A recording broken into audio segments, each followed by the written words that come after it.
ಅಭ್ಯಾಸ ಮಾಡ್ತಿರ್ತೇನೆ ಪುರುಸೊತ್ತಲ್ಲಿ. ನನಗೆ ಈ ವಚನಕಾರರಲ್ಲಿ ಒಂದು ವಚನ ಬರುತ್ತೆ, ಅದು ಯಾವುದಂದರೆ, ಎತ್ತಣ ಮಾಮರ ಎತ್ತಣ ಕೋಗಿಲೆ ಎತ್ತಣಿಂದ್ರೆತ್ತ ಸಂಬಂಧವಯ್ಯ, ಎತ್ತಣ ಶೃಂಗೇರಿ ಎತ್ತಣ ಉಡುಪಿ ಎತ್ತಣಿಂದ್ರೆತ್ತ ಸಂಬಂಧವಯ್ಯ.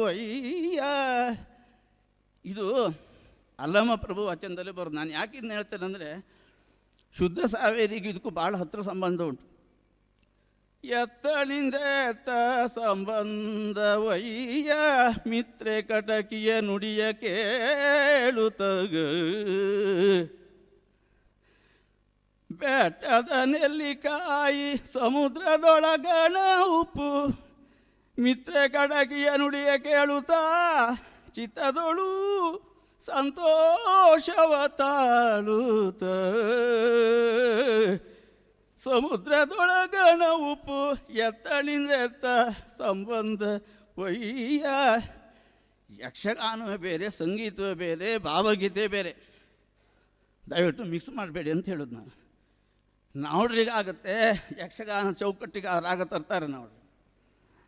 ಮಿತ್ರೆ ಕಟಕಿಯ ನುಡಿಯ ಕೇಳುತ್ತಾ ಚಿತ್ತದಲ್ಲಿ ಎತ್ತಣ ಇದು ಸಂಗೀತ.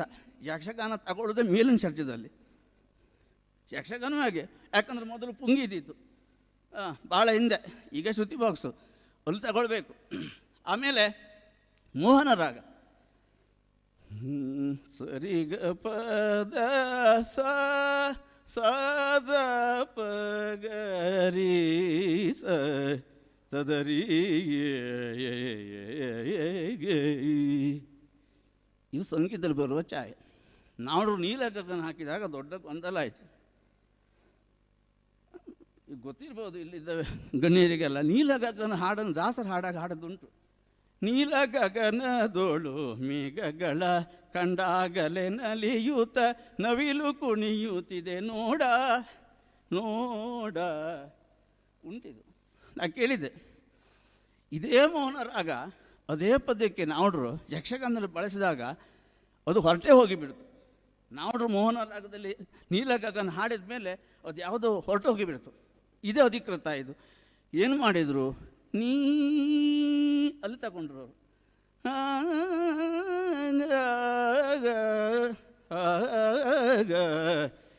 ಸಂಗೀತ ಬಿಟ್ಟು ಹೊರಗೋದ್ರು.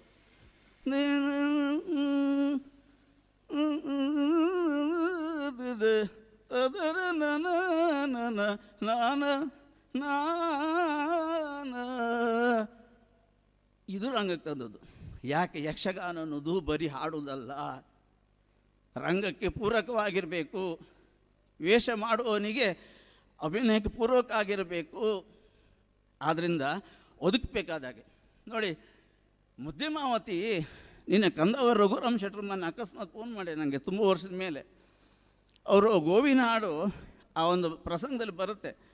ಅದು ಕೊಟ್ಟದ್ದೇ ನಾವ್ರಿಗೆ ಹೇಳಿದ್ರಂತೆ, ಕಾಳಿಂಗ ಅನ್ನೋದನ್ನು 2 ಸಾರಿ ಹೇಳಬೇಕು ಅಂತ. ಅದನ್ನು ನಾವ್ರು ಹೇಳ್ತಿದ್ರು, ಕಾಳಿಂಗನೆಂಬ ಗೊಲ್ಲನ. ನೋಡಿ ಮಧ್ಯಮಾವತಿ ಯಕ್ಷಗಾನ ಚೌಕಟ್ಟು ಹೇಗೆ ತಂದು ನಮ್ಮಲ್ಲಿ ಮಧ್ಯಮಾವತಿ ಹೇಗೆ ಬರುತ್ತೆ ಅಂದರೆ,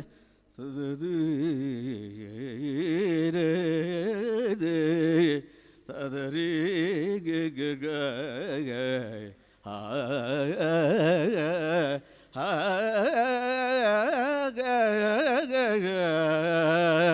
ಹಾಗ ಭಾಗ್ಯದ ಲಕ್ಷ್ಮೀ ಬಾರಮ್ಮ ನಮ್ಮಮ್ಮ ನೀ ಸೌಭಾಗ್ಯದ ಲಕ್ಷ್ಮೀ ಬಾರಮ್ಮ.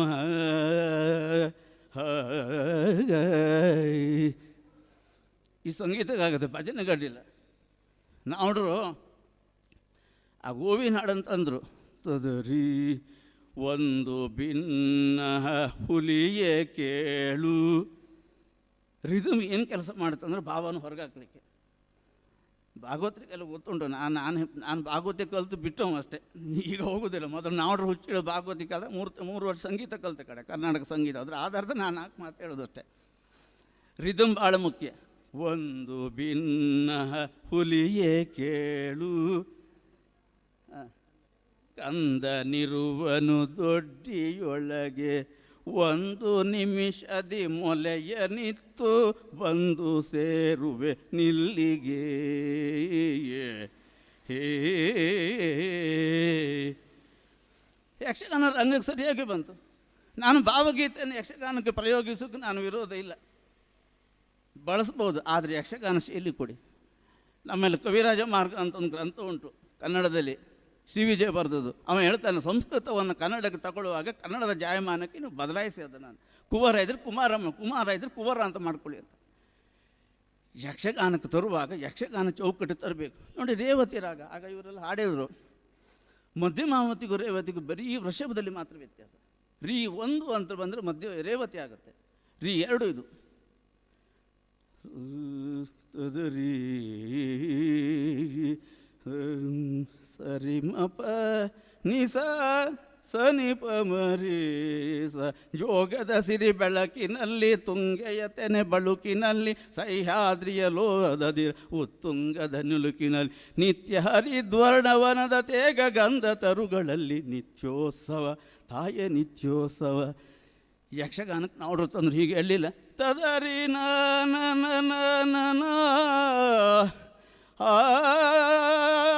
ಆ ಗುಂಗು ಉಂಟಲ್ಲ, ಅದು ಯಕ್ಷಗಾನದ ವೈಶಿಷ್ಟ್ಯ.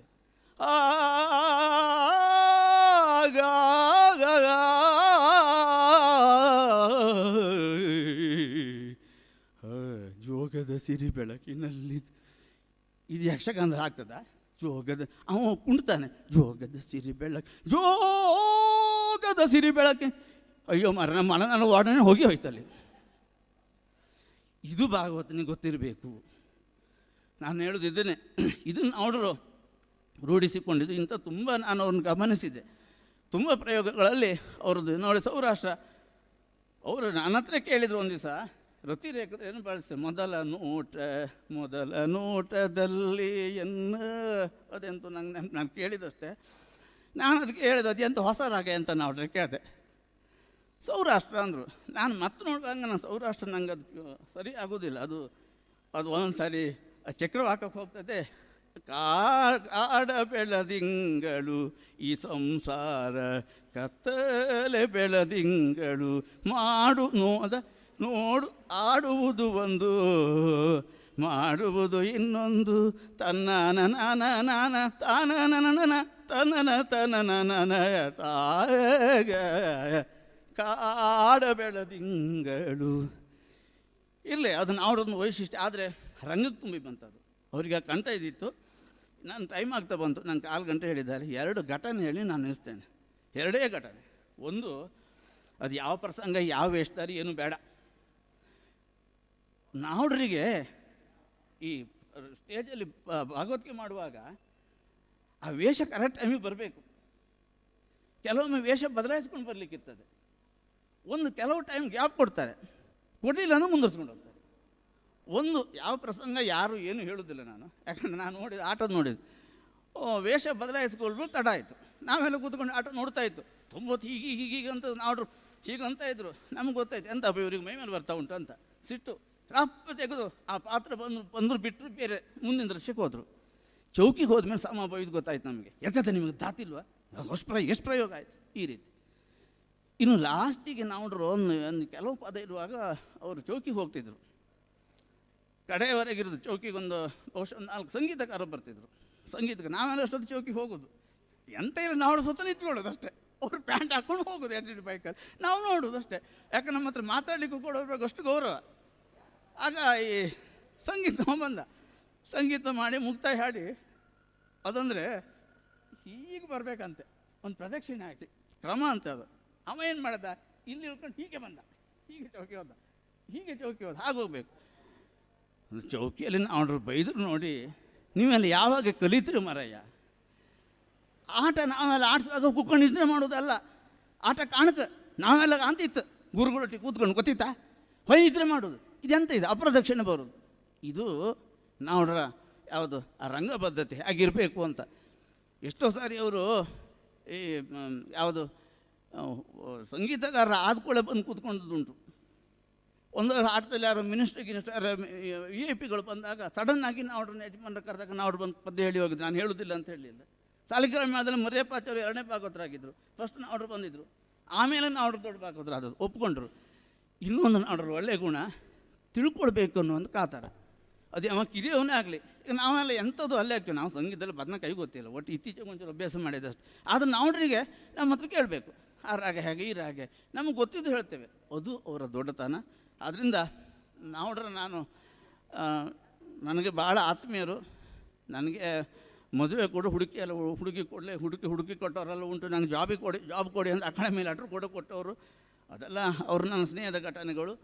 ಇವತ್ತು ನಮ್ಮ ಕಾಲೇಜಲ್ಲಿ ಕಾರ್ಯಕ್ರಮ ಕಳೆದ ವರ್ಷ ಮಾಡಬೇಕಂತ ಮಾಡಿತ್ತು, ಆದರೆ ಕೊರೋನಾ ಬಂದದ್ರಿಂದ ನಮ್ಮ ಕಾಲೇಜಲ್ಲಿ ಮಾಡಲಿಕ್ಕಾಗಲ್ಲ. ರಮೇಶ್ ಬೇಗಾರರು ಭಾಳ ಶ್ರಮ ತಗೊಂಡು ಈ ಕಾರ್ಯಕ್ರಮವನ್ನು ಆಯೋಜಿಸಿದ್ದಾರೆ. ನಿಜವಾಗಿ ನಾವ್ಡ್ರಿಗೆ ಅವರಿಗೆ ದೊಡ್ಡ ಗೌರವ. ಮತ್ತು ಆ ಮಟ್ಟಕ್ಕೆ ಇನ್ನು ಯಾರು ಬರುವುದಿಲ್ಲ ಅಲ್ಲಿಗೆ. ಇನ್ನು ಆ ಮಟ್ಟಕ್ಕೆ ಯಾರು ಬರುವುದಿಲ್ಲ. ಅಂತಹ ಮೇರು ವ್ಯಕ್ತಿತ್ವ ಭಾಗವತರನ್ನು ನಾವು ನೆನಪಿಸ್ಕೊಳ್ಬೇಕು. ಆಮೇಲೆ ಅವರ ಇನ್ನು ಕೆಲವು ಪ್ರಕರಣ ಅಂದರೆ ಕೆಲವೊಂದು ಹಂಗೆ ನೆನಪೋಗಿದೆ. ಆಕಾಶವಾಣಿಗೆ ಅವರು ಸಂದರ್ಶನ ಕರ್ಕೊಂಡು ಹೋಗಿದ್ದೆ. ಅದೇ ಒಂದು ಕತೆ ಉಂಟು. ಅದು ನನಗೆ ಆಕಾಶವಾಣಿಯವ್ರು ಫೋನ್ ಮಾಡಿದರು, ನಾವ್ಡ್ರನ್ನೊಂದು ಇಂಟರ್ವ್ಯೂ ಮಾಡಬೇಕು ಅಂತ. ಆಗ ನಾನು ನಾವ್ಡ್ರು ಹುಡ್ಕೊಂಡು ಹೋಗಿದ್ದೆ. ಸಿಕ್ಕಿದ್ರು. ಅವರಿಗೆ ಬೇರೆಯವ್ರ ಬಗ್ಗೆ ಎಷ್ಟು ಕಾಳಜಿ ಇರುತ್ತೆ ಅಂತ. ನಾನೊಬ್ಬ ಸಾಮಾನ್ಯದ, ಅವರಿಗೆ ಅದೆಲ್ಲ ಒಪ್ಪಿಗೆ ಇಲ್ಲ, ಆಕಾಶವಾಣಿ ಬರುವುದೆಲ್ಲ. ಬರಬೇಕನ್ನ ಕೇಳಿದ್ರು. ನಾನು ಬರಬೇಕಂದೆ. ಅಲ್ಲ, ನನಗೆ ಅದೆಲ್ಲ ಮನಸ್ಸಿಲ್ಲ, ನಿಂಗೆ ಬೇಜಾರಾಗ್ತದೆ ಕೇಳಿದ್ರು. ನಾವು ತುಂಬ ಬಡವರು, ಅವಾಗ ಸತ್ಯ ಹೇಳ್ತೇವೆ, ನಮ್ಮ ಹತ್ರ ಅಂಥ ದುಡ್ಡಿಲ್ಲ. ಅಲ್ಲ, ನೀವು ಬಂದರೆ ಏನಾದ್ರು ಒಂದು 4 ಪವಣೆ ಕಾಸಾತು ನಾವ್ಡ್ರೆ ನನಗೆ ಅಂದೆ. ಆಯ್ತಾಗ ನಾನು ಹಿಂಗಾಗಿ ಬರ್ತೇನೆ. ಆಮೇಲೆ ಹ್ಯಾಂಗೆ ಕರ್ಕೊಂಡು ಹೋಗ್ತೀನಿ? ನಾನು ದರ್ಬಾರಲ್ಲಿ ಹೇಳಿದೆ, ಕಾರಲ್ಲಿ ಕರ್ಕೊಂಡು ಹೋಗ್ತೇನೆ. ಇಲ್ಲಿ ಬಾ, ಇಲ್ಲಿ ಹೋಗಿ ಉಡುಪಿಯಿಂದ ಯಾರದಾರು ಕಾರ್ ತಗೊಂಬರ್ಬೇಡ, 1-2 ಬಾಡಿಗೆ ಕೊಡಬೇಕು. ಅದಕ್ಕೆ ಅಲ್ಲಿ ಸಾಧು ಶೆಟ್ಟಿ ಇದ್ದಾನೆ, ಟೂರಿಸ್ಟ್ ಹೋಟ್ಲಿಗೆ ಹೋಗು, ನಾನು ಹೇಳಿದೆ ಅಂತ ಹೇಳು. ಅವ್ನು ಅಂಬಾಸ್ಟರ್ ಕಾರ್ ಅವ್ನು ಕಳಿಸಿ ಕೊಡ್ತಾನೆ. ಹೋಗಿ ಕರ್ಕೊಂಡು ಮಂಗಳೂರು ಹೋಗಿದ್ದೆ. ಅವರು ಕಾರಲ್ಲಿ ಹೋಗಿ ಹೇಳ್ತಿದ್ರು, ನಾನು ಏನೆಲ್ಲ ಮಾತಾಡಬೇಕು ಮಾರಾಯ ಅಂತ ಕೇಳೋದು. ಅವ್ರು ಹೇಳಿ ನನ್ನ ಹತ್ರ, ನಾನು ಹಾಡು ಹೇಳುವ ಮಾರಾಯ, ಮಾತಾಡುವ ಅಲ್ಲ. ನಾ ಕೆಲವು ಅವ್ರಿಗೆ ಪ್ರಶ್ನೆ ಹೇಳಿದೆ, ಹೀಗೀಗೆಲ್ಲ ಕೇಳ್ತೇನೆ, ಹೀಗೆ ಹೇಳಿ ಅಂತ. ಆ್ಯಕ್ಚುಲಿ ಒಂದು ಪ್ರಶ್ನೆ ನಾನು ಕೇಳಿದ್ದುಂಟಲ್ಲ, ಈ ಹೊಸ ರಾಗ ಪ್ರಯೋಗದ ಬಗ್ಗೆ ಕೇಳಿದ್ದು. ಅವ್ರಿಗೆ ಸ್ವಲ್ಪ ಕನ್ಫ್ಯೂಷನ್ ಆಯ್ತಲ್ಲಿ. ನಾನು ಹೇಳಿದ್ದು, ಈ ರೇವತಿ, ಕಲಾವತಿ, ಸಿಂಧು ಭೈರವಿ, ಈ ಹೊಸ ಪ್ರಯೋಗಗಳನ್ನು ನೀವು ಮಾಡ್ತೀರಲ್ಲ, ಅದೇ ಹಳತನ್ನು ಹೇಗೆ ಹೊಸದಾಗಿ ಹಾಡ್ಬೋದು ಅಂತ. ಅವರು ಅದನ್ನು ಕರುಣಾನಿಧಿ ಅವತರಿಸು ಮಧ್ಯಮಾವಧಿ ತಗೊಂಡು. ನಾನು ನಿರೀಕ್ಷೆಯಾಗಿ ಆಗಿರಲಿಲ್ಲ. ರೇವತಿ ಅಥವಾ ಸಿಂಧು ಭೈರವಿಯು ನೋಡಿ, ನಾಗಶ್ರೀಯಲ್ಲಿ ನಿಜವಾಗಿ ಸಿಂಧು ಭೈರವಿ ನಿಮ್ಗೆ ಗೊತ್ತುಂಟು, ಇದುಂಟು ನೋಡಿ ನಮ್ಮ ಸಂಗೀತದಲ್ಲಿ. ವೆಂಕಟಾಚಲ ನಿಲಯಂ ತಂಬೂರಿ ಮೀಟಿದವ ಭವಾಬ್ದಿ ದಾಟಿದವ, ತಂಬೂರಿ ಮೀಟಿದವ ಭವಾಬ್ದಿ ದಾಟಿದವ, ತಾಳವ ತಟ್ಟಿದವ ಸುರರೊಳು ಸೇರಿದವ, ತಂಬೂರಿ ಮೀಟಿದವ ಭವಾಬ್ದಿ ದಾಟಿದವ ಇದನ್ನವರು ನಾಗಶ್ರೀ ತಂದರು. ಶ್ರುತಿ ಚೇಂಜ್ ಮಾಡ್ಕೊಳ್ಬೇಕು ಸಂಗೀತ ಯಕ್ಷಗಾನ ಬರುವಾಗ. ನಮ್ಮದು ಅಂದರೆ ಬರೋದಿಲ್ಲ. ಹಾಂ, ಎಂಥದ್ದು ಒರುಹಲಾರೆ ಕೇರದಿರವ ಮಿತ್ರ ಮಿತ್ರ ತದರಿ ನಾನ ತದರಿ ನನ ತದರ ತಂಬೂರಿ ಮೀಟಿದವ ಭವ. ಎಷ್ಟೋ ವ್ಯತ್ಯಾಸ ಅದು. ಇದು ನಾವ್ಡ್ರ ಶೈಲಿ. ಆಮೇಲೆ ಬರ್ತಲ್ಲ ಕೆಲವು ಬೇರೆ ಉಂಟು, ನನ್ನವರು ಬೇಡ ವೈಯಕ್ತಿಕ. ತುಂಬ ಚೆನ್ನಾಗಿ ಅವತ್ತು ಸಹಕಾರ ಕೊಟ್ಟರು. ಮತ್ತು ಅವರು ಎಲ್ಲಿವರೆಗೆ ಅಂದರೆ ಅಲ್ಲಿ ಕೊಟ್ಟು ದುಡ್ಡು ಕೂಡ ನನಗೆ ಕೊಟ್ಟಿದ್ರು ಅವರು, ನೀನು ಉದ್ಕೊಂಡು ಹೇಳ್ಕೊಂಡು ಅಂತ. ಒಬ್ಬರು ನಾವ್ಡ್ರ ಬಗ್ಗೆ ನಂಗೆ ಇವತ್ತು ನೆನಪು ಮಾಡ್ಕೊಳ್ಳಿಕ್ಕೆ ಅವಕಾಶ ಕೊಟ್ಟದ್ದಕ್ಕೆ ರಮೇಶ್ ಬೇಗಾರಿಗೆ, ಯಕ್ಷಗಾನ ಅಕಾಡೆಮಿಗೆ ಧನ್ಯವಾದ ಹೇಳಿ. ನೀವೆಲ್ಲ ನಮ್ಮಲ್ಲಿ ಒಂದು 8 ಜನದ 8 ಕೋಟಿ ಸಮಾನ. ಯಾಕಂದರೆ ನಿಜವಾದ ಅಭಿಮಾನಿಗಳು ನೀವೆಲ್ಲ ಬಂದು ಕೇಳಿದ್ದೀರಿ. ನಾನು ಹೇಳಿದ್ದು ತಪ್ಪಿದ್ರೆ, ಯಾಕಂದರೆ ಇವರೆಲ್ಲ ದೊಡ್ಡ ಭಾಗವತರು, ನಾನೇನೋ ಸ್ವಲ್ಪ ಹೇಳಿದ್ದೇನೆ, ತಪ್ಪಿದ್ರೆ ಅವರೆಲ್ಲ ನಮ್ಮನ್ನೊಂದು ಕ್ಷಮಿಸಬಹುದು ಅಂತ. ಮತ್ತೊಮ್ಮೆ ನಿಮಗೆಲ್ಲ ವಂದನೆ ನಮಸ್ತೆ, ನಮಸ್ಕಾರ. ಧನ್ಯವಾದಗಳು. ಪೊಲ್ಯೋದವರ ಮತ್ತು ಶ್ರೀಕಾಂತ ರಾವ್ ಅವರ ಎರಡೂ ಸಬ್ಜೆಕ್ಟ್ಗಳನ್ನು ಕ್ಯಾರಿ ಮಾಡಿದ್ದೀರಿ. ಮುಂದಿನ ಮಾತಿಗಾಗಿ ನಾನು ಸುರೇಂದ್ರ ಪಣಿಯೂರವರನ್ನು ಕೇಳ್ಕೊಳ್ತೇನೆ. ಕಾಳಿಂಗ ನಾವ್ಡ್ರು ಅಂದರೆ ಪರಂಪರೆಯ ಜೊತೆಗೆ ಅವರಿಗೆ ಅತ್ಯುತ್ತಮವಾದಂತಹ ಒಂದು ಹಿಡಿತ ಇತ್ತು ಅನ್ನೋದು ನಿನ್ನೆಯಿಂದ ಅದು ಶ್ರುತಪಟ್ಟಂಥ ಸಂಗತಿ. ಈ ಹಿನ್ನೆಲೆಯಲ್ಲಿ ಮತ್ತಷ್ಟು ಬೆಳಕು ಚೆಲ್ಲುವರೆ. ಕಾಳಿಂಗನಾವುಡರ ಕಾಲದ ಮತ್ತು ಅವರ ಬಗ್ಗೆಯೇ ಇತ್ತೀಚೆಗೆ ಒಂದು ಅತ್ಯದ್ಭುತವಾದ ಪುಸ್ತಕವನ್ನು ಕೂಡ ಬರೆದಿರುವಂತಹ ಸುರೇಂದ್ರ ಪಣಿಯೂರು ಈಗ ಧ್ವನಿವರ್ಧಕದ ಮುಂದೆ ನಮಗಾಗಿ.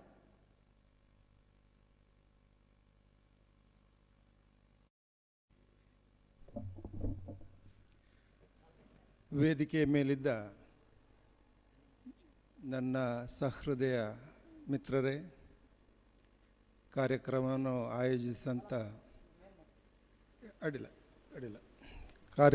ಆಯೋಜಿಸಿದಂಥ ನಮ್ಮ ಯಕ್ಷಗಾನ ಅಕಾಡೆಮಿಯ ಅಧ್ಯಕ್ಷರಾದಂಥ ಎಮ್ ಎ ಹೆಗಡೆಯವರೇ, ಹಾಗೂ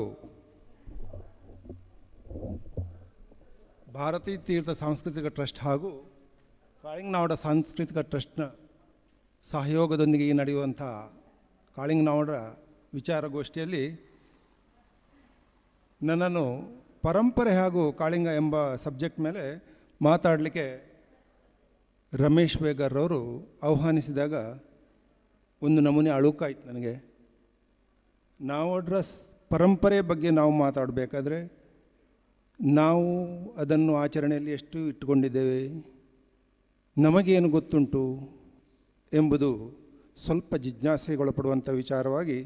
ಆದರೂ ನಾವುಡ್ರ ಯಕ್ಷಗಾನದ ಜೀವನದಲ್ಲಿ ಆ ಉದ್ದಕ್ಕೂ ಅವರನ್ನು ನೋಡಿದ ಒಂದು ನೆನಪಿನಲ್ಲಿ ನನಗೆ ತಿಳಿದಷ್ಟು, ನಾನು ಕಂಡುಕೊಂಡಷ್ಟು ಇಲ್ಲಿ ಹೇಳಬೇಕು ಎಂಬ ನಿರ್ಣಯದಿಂದ ಈಗ ನಿಮ್ಮೊಂದಿಗಿದ್ದೇನೆ.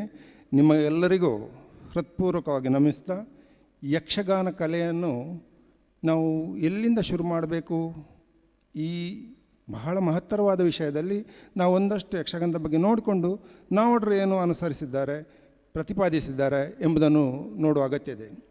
ಯಕ್ಷಗಾನ ಕಲೆ, ಈ ಕಲೆಯ ಕುರಿತು ಶಿವರಾಮ್ ಕಾರಂತರು ತನ್ನ ಯಕ್ಷಗಾನ ಬಯಲಾಟ ಗ್ರಂಥದಲ್ಲಿ ಹೀಗೆ ಹೇಳಿದ್ದಾರೆ: ಗಂಡು ಕಲೆಯಾದ ಯಕ್ಷಗಾನ ಕಲೆಯು ಹಲವು ರಾಗ ಜಾತಿಗಳುಳ್ಳ ವಿಸ್ತಾರವಾದ ಒಂದು ಗಾನ ಪರಂಪರೆ ಅಂತೇಳಿ, ಇದಕ್ಕೆ 1000 ವರ್ಷಕ್ಕೂ ಮಿಕ್ಕಿದ ಇತಿಹಾಸ ಉಂಟು ಅಂತ ಹೇಳ್ತಾರೆ. ಅದೇ ರೀತಿಯಲ್ಲಿ ಯಕ್ಷಗಾನ ಗಾಯನದ ಪ್ರಾಚೀನತೆ ಬಗ್ಗೆಯೂ ಈಗ ಬಹಳಷ್ಟು ಗೊಂದಲ ಇದ್ದರು. ಅವರು ತನ್ನ ಗ್ರಂಥದಲ್ಲಿ ಹೇಳಿರ್ತಾರೆ, ಕ್ರಿಸ್ತಶಕ 1150ನೇ ಇಸ್ವಿಯಲ್ಲಿ ಮಲ್ಲಿನಾಥ ಪುರಾಣ ಹಾಗೂ ಕ್ರಿಸ್ತಶಕ 1189ನೇ ಚಂದ್ರಪ್ರಭಾ ಪ್ರಮಾಣದಲ್ಲಿ ಉಲ್ಲೇಖಗೊಂಡ ದಾಖಲೆಯು ಇದರ ಪ್ರಾಚೀನತೆಯನ್ನು ಶ್ರುತಪಡಿಸ್ತದೆ. ಹಾಗಾಗಿ ಬಹಳಷ್ಟು ಒಂದು ಪುರಾತನವಾದಂಥ ಯಕ್ಷಗಾನ ಕಲೆ ನಮ್ಮದಾದ ಕಲೆ. ಇದಕ್ಕೆ ದೇಸಿ ಕಲೆ ಅಂತ ಹೇಳ್ತಾರೆ. ದೇಸಿ ಅಂತ ಕೂಡಿದ್ರೆ ಮೈ ಮುರಿಯುವಂಥ, ಮೂಗು ಮುರಿಯುವಂಥ ಅವಕಾಶ ಇಲ್ಲ. ದೇಸಿ ಎಂಬಂಥದ್ದು ಮಾರ್ಗ ಸಂಗೀತಕ್ಕೆ ಸಮಾನಾಂತರವಾದ ಒಂದು ದೇಸಿ ಕಲೆ. ಇದು ನಡೆದುಕೊಂಡು ಬಂದಂಥ ಕಲೆ. ಈ ಯಕ್ಷಗಾನವು ಮೂಲತಃ ಗೇಯ ಪ್ರಬಂಧ. ಈ ಪ್ರಬಂಧವನ್ನು ನಮ್ಮ ಸಂಸ್ಕೃತ ನಾಟಕಗಳನ್ನು ರಚಿಸಿದಂಥ ಕವಿಗಳು ಜನಸಾಮಾನ್ಯರಿಗೆ ಸಂಸ್ಕೃತ ನಾಟಕ ಅರ್ಥ ಆಗೋದಿಲ್ಲ ಎಂಬ ದೃಷ್ಟಿಯಲ್ಲಿ ಗೇಯ ನಾಟಕ ಪ್ರಬಂಧವನ್ನು ಬರಲಿಕ್ಕೆ ಹೋದರು. ಅದು ಮುಂದೆ ಅಭಿನಯದೊಂದಿಗೆ ಸಂಯೋಜಿಸಲ್ಪಟ್ಟು ರಂಗಭೂಮಿಯಲ್ಲಿ ಪ್ರಯೋಗಿಸುವಾಗ ಕುಣಿತ, ಭಾವಾಭಿವ್ಯಕ್ತಿ ಹಾಗೂ ಹಾಡುಗಳ ಅರ್ಥಸ್ಫುಟಕ್ಕೆ ಒತ್ತು ಕೊಟ್ಟು ಅಗತ್ಯವಿದ್ದಷ್ಟು ಮಾರ್ಗ ಸಂಗೀತವನ್ನು ಬಳಸ್ಕೊಂಡ್ರು. ಅಭಿನಯದ ಪೋಷಣೆಗೆ ಹಾನಿಯಾಗದಂತೆ ಬಳಸ್ಕೊಂಡ್ರು. ಈ ಗಾನ ಕ್ರಮಕ್ಕೆ ನಿಶ್ಚಿತವಾದಂಥ ಒಂದು ರಾಗ ತಾಳಗಳನ್ನು ನಿರ್ದೇಶಿಸಿದರು. ಈ ಯಕ್ಷಗಾನ ಸಂಗೀತ ಶೈಲಿ ಮಾರ್ಗ ಸಂಗೀತದ ಶೈಲಿಗೆ ಭಿನ್ನವಾದಂಥ ಒಂದು ಸಂಗೀತ ಶೈಲಿಯಾಗಿದ್ದು ಇದು ದೇಸಿ ಅಂತ ಕರೆಯಲ್ಪಟ್ಟದ್ದು. ಇಲ್ಲಿ ಪರಂಪರೆ ಮುಖ್ಯ. ಅದೇನೆಂದರೆ, ಪರಂಪರೆ ನಮ್ಮ ಹಿರಿಯರಿಂದ ಅನೂಚಾನವಾಗಿ ನಡೆದುಕೊಂಡು ಬಂದಂಥ ಒಂದು ಒಬ್ಬರಿಂದ ಒಬ್ಬರಿಗೆ ಕೈದಾಡುತ್ತಾ ಬಂದಂಥ ಕ್ರಮ. ಯಕ್ಷಗಾನ ಕಲೆಯಲ್ಲೂ ಅದೇ ರೂಢಿಯಾಗಿ ಬಂದಿತು. ಇಂತಹ ಯಕ್ಷಗಾನ ಗಾಯನ ಪರಂಪರೆಯಲ್ಲಿ ತೊಡಗಿಸಿಕೊಂಡಂಥ ತನ್ನ ಅಸಾಧಾರಣ ಪ್ರತಿಭೆಯಿಂದ ಯಕ್ಷಗಾನ ರಂಗದಲ್ಲಿ ಮೇರು ಸದೃಶ ಭಾಗವತರಾಗಿ ಬೆರೆದು ತನ್ನ ಅತೀ ಸಣ್ಣ ಪ್ರಾಯದಲ್ಲಿ ಯಕ್ಷಬಾನಿನ ಧ್ರುವತಾರೆ ಅಂತ ಅನ್ನಿಸಿಕೊಂಡವರು ನಮ್ಮ ಕಾಳಿಂಗನಾವುಡ್ರು. ಓರ್ವ ಭಾಗವತನಾಗಿ ಈ ರೀತಿಯ ಮೇರುಪಟ್ಟವನ್ನು ಅಲಂಕರಿಸಬೇಕಿದ್ರೆ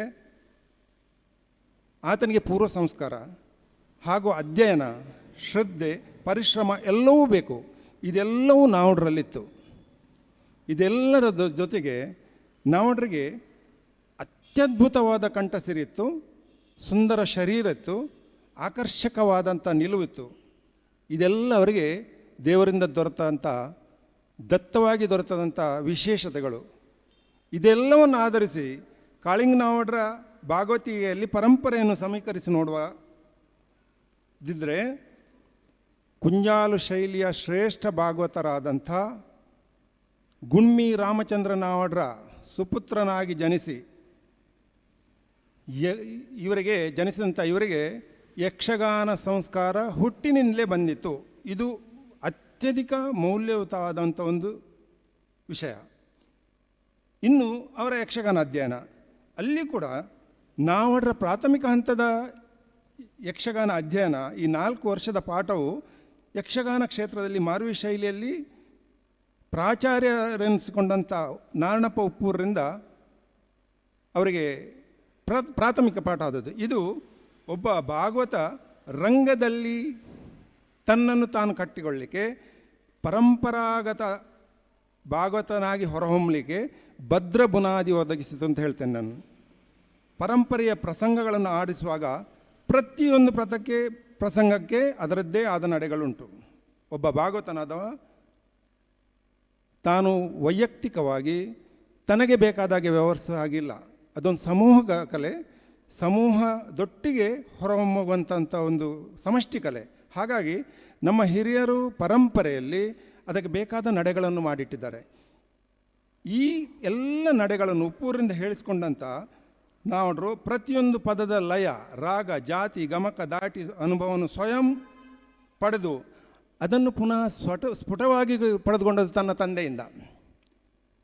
ಯಾವ ರಾಗವನ್ನು, ಯಾವ ಪದವನ್ನು ಹೇಗೆ ವಿಸ್ತಾರ ಮಾಡಬೇಕು, ಹೇಗೆ ಮಾಡಬೇಕು ಎಂಬುದನ್ನು ತನ್ನ ತಂದೆಯಿಂದ ಅಮೂಲಾಗ್ರವಾಗಿ ತಿಳ್ಕೊಂಡಿದ್ದಾರೆ. ಇದು ಅವರನ್ನು ಪರಂಪರೆಯನ್ನು ಬಿಟ್ಟು ಹೊರಗೆ ಹೋಗದಂತೆ ಅವರಿಗೆ ಆ ಜ್ಞಾನವನ್ನು ಒದಗಿಸಿದೆ.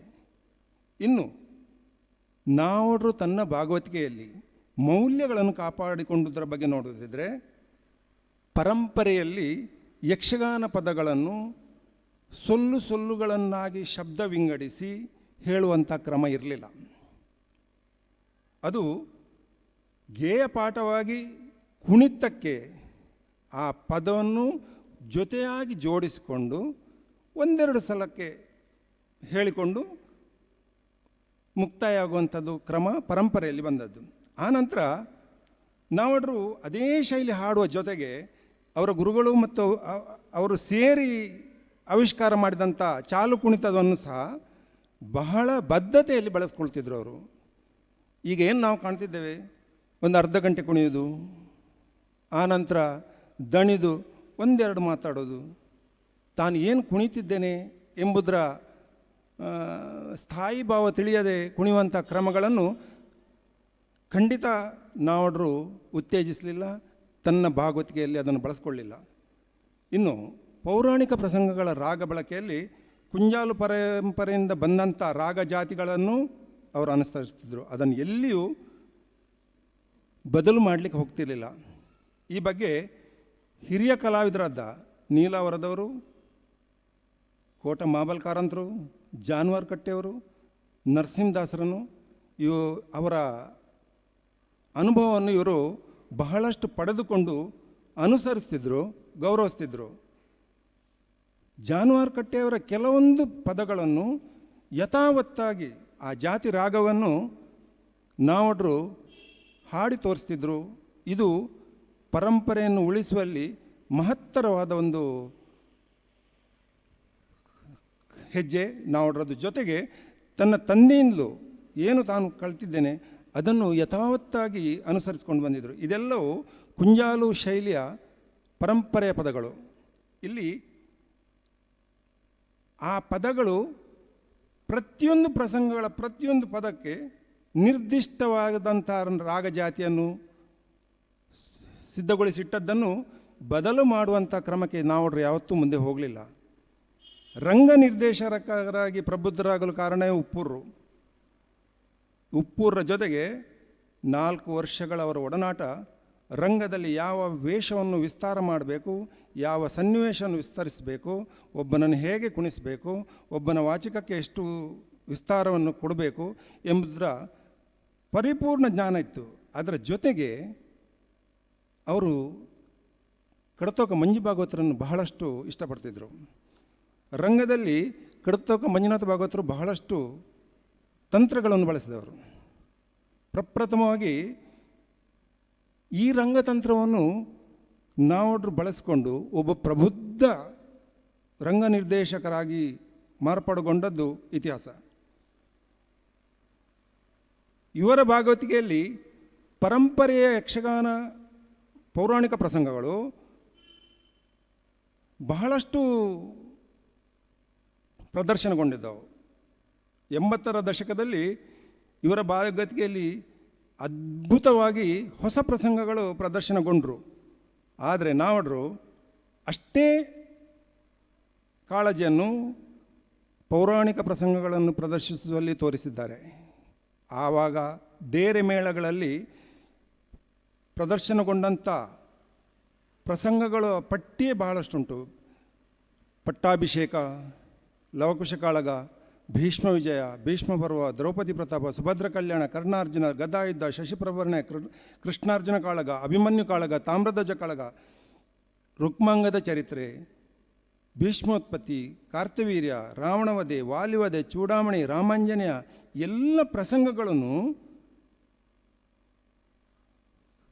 ಪರಂಪರಾಗತ ಕಲಾವಿದರ ಸಮ್ಮಿಲನದೊಂದಿಗೆ ಡೇರೆ ಮೇಳಗಳಲ್ಲಿಯೂ ಹಾಗೂ ಮಳೆಗಾಲದ ಪ್ರದರ್ಶನಗಳಲ್ಲಿಯೂ ಅತ್ಯದ್ಭುತವಾಗಿ ಪ್ರದರ್ಶಿಸಿ ಸೈ ಎನಿಸ್ಕೊಂಡವರು ನಾವಡ್ರು.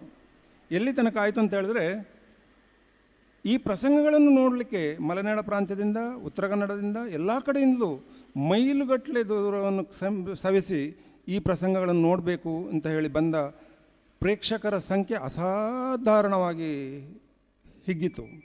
ಎಲ್ಲರೂ ಪೌರಾಣಿಕ ಪ್ರಸಂಗವನ್ನು ಆಡಿಸೋದಿದ್ರೆ ನಾವಡ್ರೆ ಸಮರ್ಥರು ಎಂಬುದರ ಮಟ್ಟಿಗೆ ಅಥೆಂಟಿಕ್ ಆಗಿ ಎಲ್ಲರೂ ಹೇಳಲಿಕ್ಕೆ ಮಾಡಿದ್ರು. ಅವರಿಗಿಂತ ವಯಸ್ಸಿನಲ್ಲಿ ಹಿರಿಯರಾದಂಥ ಕಲಾವಿದರು ನಾವಡ್ರ ಭಾಗವತಿಕೆಯಲ್ಲಿ ಪೌರಾಣಿಕ ಪ್ರಸಂಗದಲ್ಲಿ ಅಭಿನಯಿಸಲು ಇಷ್ಟಪಡ್ತಿದ್ರು, ಮೆಚ್ಚಿದ್ರು. ಇದು ಅವರ ಪೌರಾಣಿಕ ಪ್ರಸಂಗಗಳು ಪರಂಪರೆಯ ಬಗ್ಗೆ ಇದ್ದ ಬದ್ಧತೆ.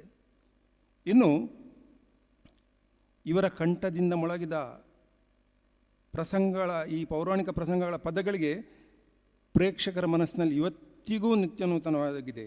ಉದಾಹರಣೆಗೆ ನಮ್ಮ ಭೀಷ್ಮ ವಿಜಯದಲ್ಲಿ ಸರಸಿ ಜಾಂಬಕೆಯರ ಕೇಳಿ, ಧರಣಿ ಪಾತ್ಮಜೆ, ಹಾಗೆ ಗದಾಯುದ್ಧದ ಕುರುರಾಯನಿದನೆಲ್ಲ, ಪೊಡವಿ ಪಾಲಕ, ಸೃಷ್ಟಿಗರ್ಜುನ, ಹಂಸಕೇತನಾದಿಗಳೇ, ಯಾದವೋತ್ತಮ ಎಲ್ಲ ಪದಗಳು ಯಥಾವತ್ತಾಗಿ ಹಳೆ ಗುಂಗಿನಲ್ಲಿ, ಹೊಸ ಮೆರುಗಿನಲ್ಲಿ ನಾವಡ್ರು ಅಬಾಲ ವೃದ್ಧರಿಂದ ಎಲ್ಲರನ್ನೂ ಸೆಳೆದರು. ಈ ಪದಗಳಲ್ಲಿ ವಿಶೇಷವಾಗಿ ನಾವಡ್ರು ಬಹಳ ವಿರಳವಾಗಿ ಸಾಹಿತ್ಯವನ್ನು ಹಾಡಿ ಎಲ್ರಿಗೂ ಮನದಟ್ಟಾಗುವ ಹಾಗೆ ಮಾಡಿದರು. ಜೊತೆಗೆ ಒಬ್ಬ ಕಲಾವಿದನಾದವನಿಗೆ ನಾವಡ್ರ ಪದ ಕೇಳಿಕೊಂಡೇ ಅರ್ಥ ಹೇಳುವಷ್ಟು, ವಾಚಿಕವನ್ನು ಶ್ರುತಪಡಿಸುವಷ್ಟು ಸ್ಪಷ್ಟವಾದಂಥ ಒಂದು ಗಾಯನ ಶೈಲಿಯನ್ನು ನಾವಡ್ರು ರಂಗದಲ್ಲಿ ತಂದರು. ಇದು ಬಹಳ ಒಂದು ದೊಡ್ಡ ವಿಚಾರ. ಯಾಕಂತ ಹೇಳಿದರೆ ಕವಿ ಆಶಯ ಏನಿದೆ, ಆ ಪದಗಳ ಸ್ಥಾಯಿ ಭಾವ ಏನಿದೆ, ಇದಕ್ಕನುಗುಣವಾಗಿ ಭಾಗವತ ಹಾಡುವುದರ ಜೊತೆಗೆ ಅದು ರಂಗದಲ್ಲಿ ವಾಚಿಕದ ಮೂಲಕವೂ ಪಡುವಂಥದ್ದು ಬಹಳ ವಿಶೇಷ. ಹಾಗಾಗಿ ಎಲ್ಲ ಪದಗಳಲ್ಲಿಯೂ ತಾನು ಪರಂಪರೆಯನ್ನು ಬಿಡದೆ ಹಾಡಿದರು. ಸ್ವಯಂ ಪರಂಪರೆಯ ಕಲಾವಿದರನ್ನು ಮೆಚ್ಚಿದ್ರು. ಅದರ ಪರಿಣಾಮದಿಂದಾಗಿ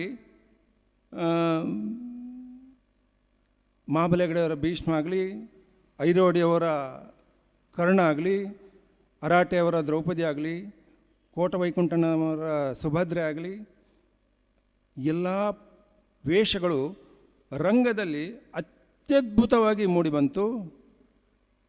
ಇವರ ಬಗ್ಗೆ ಇಡೀ ಯಕ್ಷಗಾನ ಪ್ರಪಂಚದಲ್ಲಿ ಅಸಾಧಾರಣ ಕಲಾವಿದರು ಎಂಬ ಬಿರುದನ್ನು ಹೊಂದುವುದಕ್ಕೆ ನಾವಡ್ರು ತನ್ನ ಭಾಗವತಿಕೆಯ ಕೊಡುಗೆಯನ್ನು ನೀಡಿದ್ದಾರೆ. ಇಷ್ಟೇ ಅಲ್ಲ, ಪರಂಪರೆಯನ್ನು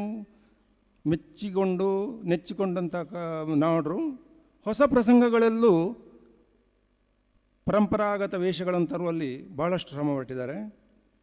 ಅದನ್ನು ಕಡ್ಡಾಯವಾಗಿಸಿದ್ದಾರೆ. ಉದಾಹರಣೆಗೆ ಬಣ್ಣದ ವೇಷಗಳು, ಮುಂಡಾಸು ವೇಷಗಳನ್ನು, ಕೋರೆ ಮುಂಡಾಸುಗಳನ್ನು ಹಾಗೂ ಕಸೆಸ್ರಿ ವೇಷಗಳನ್ನು, ಈ ಎಲ್ಲ ಜಾತಿಯ ವೇಷಗಳನ್ನು ಹೊಸ ಪ್ರಸಂಗಗಳಲ್ಲಿ ತಂದಿದ್ದಾರೆ.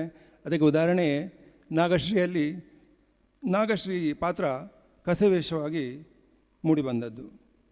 ಇನ್ನು ರಾಗಗಳ ಬಗ್ಗೆ ಈಗಾಗಲೇ ನಮ್ಮ ಶ್ರೀಕಾಂತರು ಹೇಳಿದ್ದಾರೆ, ಅದರ ಬಗ್ಗೆ ವಿಶೇಷವಾಗಿ ಹೇಳಲಿಕ್ಕೆ ಹೋಗೋದಿಲ್ಲ. ಆದರೆ ಹೊಸ ರಾಗಗಳನ್ನು ಬಳಸಿ ಹೊಸತಾಗಿ ತೋರುವಂತೆ ಮಾಡಲಿಲ್ಲ ಅವರು, ಯಕ್ಷಗಾನೀಯವಾಗಿ ತೋರಿಸಿದರು. ಅದು ಕೇಳಿದ ಕೂಡಲೇ ಇದು ಯಕ್ಷಗಾನದೇ ರಾಗ ಎಂಬಂಥದ್ದು ನಮ್ಮ ಪ್ರೇಕ್ಷಕರಲ್ಲಿ ಮೂಡುವಂತೆ ಮಾಡಿದ್ದು ನಾವಡ್ರು. ಅದು ಯಾವುದೇ ರಾಗ ಹಾಡಲಿ. ಒಂದು ಕಾಲದಲ್ಲಿ ಈ ಮೋಹನ ರಾಗ ಎಂಬಂಥದ್ದು 2 ಗಂಟೆ ನಂತರ ಹಾಡುವಂಥದ್ದು ಹಳೆ ಶೈಲಿಯಲ್ಲಿ ಏನಿತ್ತ ಅದನ್ನು ಅದೇ ಮೋಹನ ರಾಗವನ್ನು ಬಹಳ ಕೋಮಲಯುಕ್ತವಾಗಿ ಇನ್ನೊಂದು ವರ್ಷನ್ನಲ್ಲಿ ಹಾಡಿ ತೋರಿಸಿದಂಥ ನಾವಡ್ರು ಬಹಳಷ್ಟು ಪ್ರಸಿದ್ಧಿ ಪಡೆದರು. ಅದಕ್ಕೆ ಈಗ ಮೋಹನ ರಾಗದಲ್ಲಿ ಮುಂಚೆಲ್ಲ ಹಾಡೋ ಪದಗಳು 2 ಗಂಟೆ ನಂತರ ಪದ ಹಾಡೋದಂದರೆ ಅಲ್ಲಿ ಇದು ಭಾಗವತರು ಬಂದಾಯಿತು ಅಂತಲೇ ಲೆಕ್ಕ. ಉದಯ ರಾಗಗಳು ಉದಾಹರಣೆಗೆ ಭಾನುಸುತನಾಕ್ಷಣದಿ ತನ್ನಯ ಸೇನೆಗ ಭಯವ ಕೊಟ್ಟು ರಥವನು ದಾನವಾರಿಯ ಮುಂದೆ ಸಂತೈಸಿದನು ನಿಮಿಷದಲ್ಲಿ.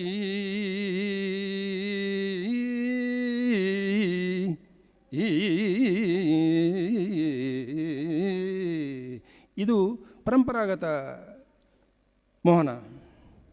ಇದರಲ್ಲಿ ಹಳಬರು ಹಿರಿಯ ಕಲಾವಿದರು ಮೂಗಿನ ಮೇಲೆ ಬೆರಳಿಟ್ಟು ಈ ಹುಡುಗ ಇಷ್ಟು ಚಂದವಾಗಿ ಈ ಪದವನ್ನು ಹಾಡ್ತಾನೆ. ಯಾಕಂದರೆ ಅಲ್ಲಿ ತನಕ ಹಾಡಿದ್ದು ಶೇಷಗಿರಿ ಭಾಗವತರು, ಕುಂಜಾಲರವರು, ಮತ್ತು ರಾಮಚಂದ್ರನವರು, ಅಲ್ಲದಿದ್ದರೆ ನಮ್ಮ ಮರಿಯಪ್ಪಾಚಾರ್ಯರು, ನಮ್ಮ ಜಾನುವಾರು ಕಟ್ಟೆಯವರು. ಇದಕ್ಕೆಲ್ಲ ಒಂದು ಕ್ರಮ ಇತ್ತು. ಆದರೆ ಇಷ್ಟು ಸ್ಪಷ್ಟವಾಗಿ ಇದನ್ನು ಹೇಳುವುದರ ಜೊತೆಗೆ ಇದೇ ಮೋಹನವನ್ನು ಅಂಗನಮಣಿ ನಿಲ್ಲು ನಿಲ್ಲಲೇ ಕೋಮಲವಾಗಿ ಹಾಡಿ ಅಷ್ಟೇ ಯುವ ಪ್ರೇಕ್ಷಕರನ್ನು ಯಕ್ಷಗಾನದತ್ತ ಬರುವ ಹಾಗೆ ಮಾಡಿದವರು ನಾಡ್ರು. ಇದು ಅವರ ರಾಗವನ್ನು ಬಳಸುವಂಥ ಒಂದು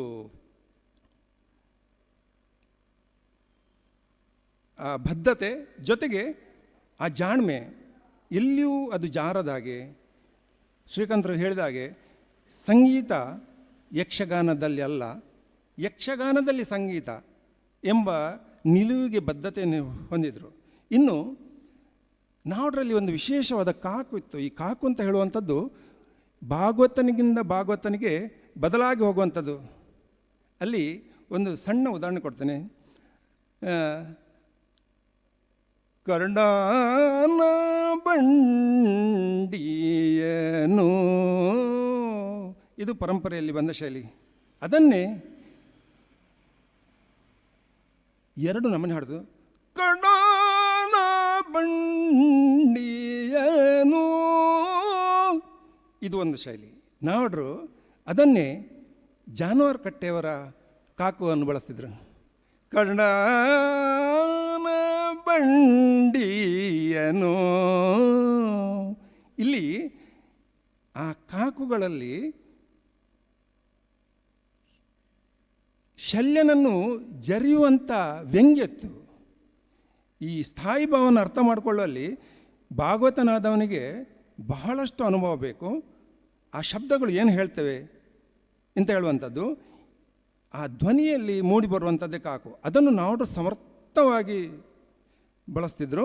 ಅದು ಯಾರಿಗೂ ಬಳಸಲಿಕ್ಕೆ ಆಗ್ತಿರಲಿಲ್ಲ. ಯಾಕಂತೇಳಿದ್ರೆ ವಿಷಮದಲ್ಲಿ ಹಾಡುವಂಥದ್ದು ಅರ್ಥ ಸಾಹಿತ್ಯಕ್ಕೆ ಭಾಳಷ್ಟು ಸ್ಫುಟ ಕೊಡ್ತದೆ. ಇದನ್ನು ಸಮಗ್ರವಾಗಿ ನಾವಡ್ರು ಬಳಸ್ಕೊಂಡಿದ್ರು.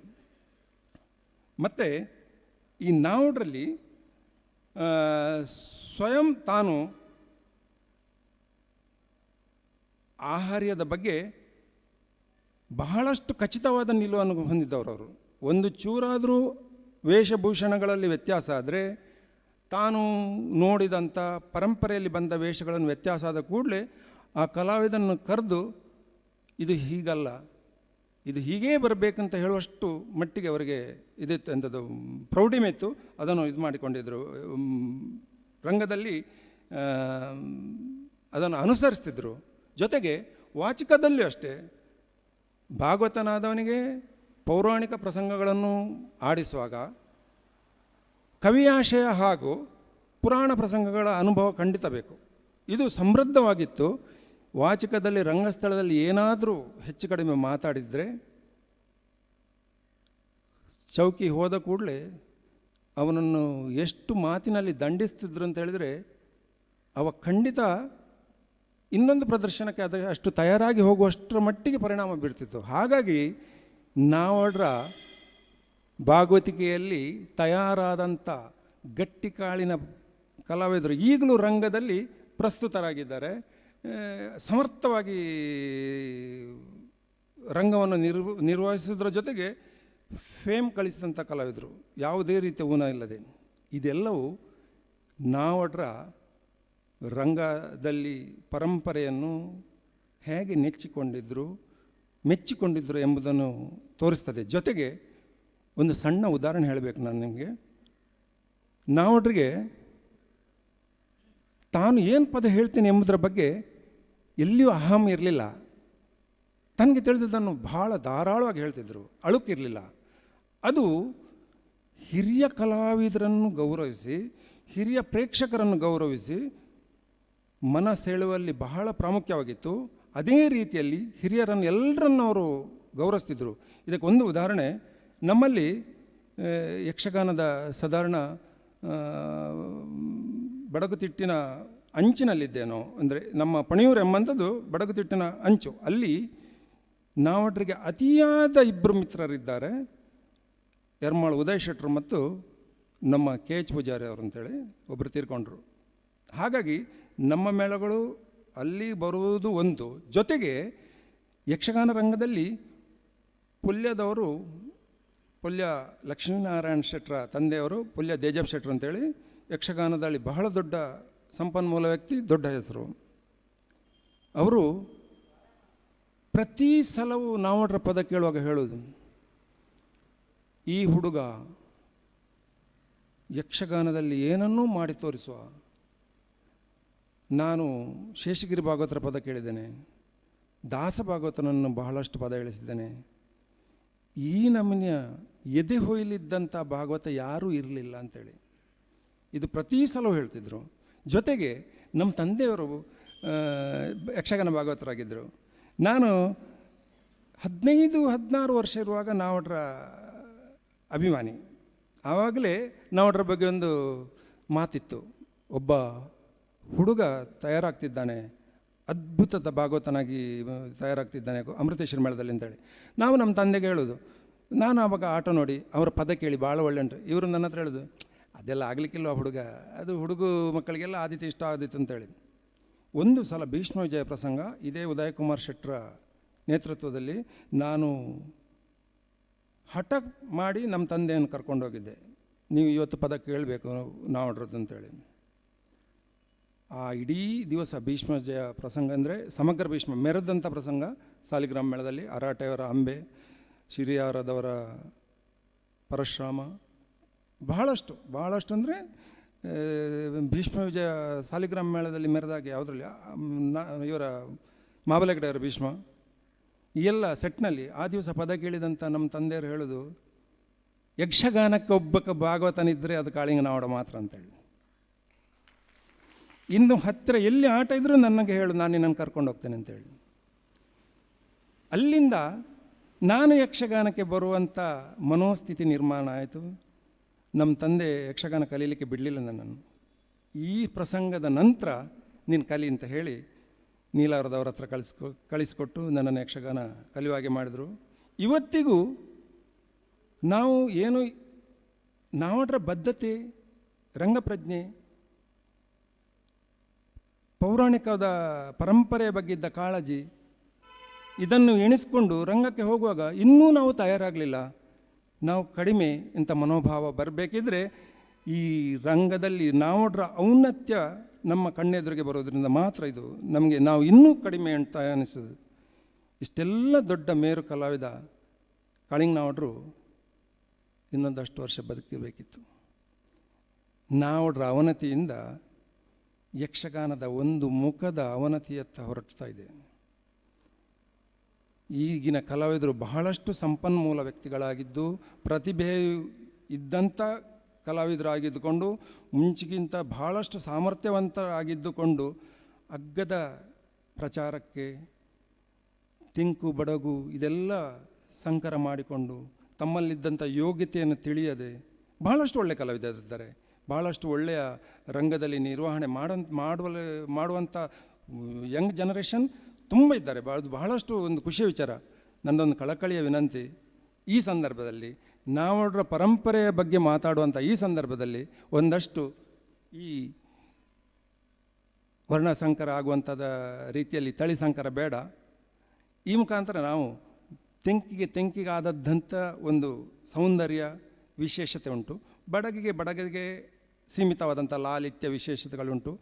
ಅದರಲ್ಲಿ ಹೋಗಿ ಅದರದ್ದೇ ವೇಷ ಮಾಡುವ, ಇದರದ್ದು ಹೋಗಿ ಇಲ್ಲಿಯೇ ವೇಷ ಮಾಡುವ, ಇದನ್ನೆಲ್ಲ ಮಿಕ್ಸ್ ಮಾಡಿಕೊಂಡು ಸಂಕರ ತಳಿ ಮಾಡೋದು ಬೇಡ ಎಂಬ ವಿನಂತಿಯೊಂದಿಗೆ ನನಗೆ 4 ಮಾತಾಡಲು ಅವಕಾಶ ಕೊಟ್ಟಂಥ ಸನ್ಮಿತ್ರರಾದ ರಮೇಶ್ ಬೈಗರ್ರವರಿಗೆ ಬಹಳ ಸ್ನೇಹಪೂರ್ವಕವಾಗಿ ವಿನಯಪೂರ್ವಕವಾಗಿ ವಂದಿಸಿದ ನನ್ನ ಮಾತಿನಲ್ಲಿ ಒಂದಷ್ಟು ಹನಿ ಸಮುದ್ರದಿಂದ ತಂದ ಬೊಗಸೆಯಿಂದ ತಂದ ನೀರಿನಂತೆ ಒಂದಷ್ಟು ವಿಚಾರಗಳನ್ನು ಹೇಳಿದೆ. ತಪ್ಪು ಒಪ್ಪುಗಳಿರ್ಬೋದು, ನೀವು ಅದನ್ನು ಹಂಸಕ್ಷೀರ ನ್ಯಾಯದಂತೆ ತಗೊಂಡು ನನ್ನನ್ನು ಹರಸಬೇಕು. ತಮಗೆಲ್ಲರಿಗೂ ವಂದನೆಗಳನ್ನು ಹೇಳ್ತಾ ನನ್ನ ಈ ಮಾತನ್ನು ಮುಗಿಸ್ತೀನಿ.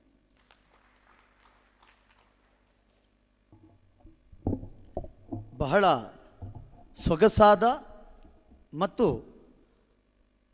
ಅಧಿಕೃತವಾದ ಮಾಹಿತಿಗಳೊಂದಿಗೆ ನಮ್ಮ ಗಮನವನ್ನು ಸೆಳೆದಿದ್ದಾರೆ ಸುರೇಂದ್ರ ಪಣಿಯೂರು ಅವರು. ಅವರಿಗೆ ಹೃತ್ಪೂರ್ವಕವಾದ ಧನ್ಯವಾದಗಳನ್ನು ಹೇಳ್ತೇನೆ.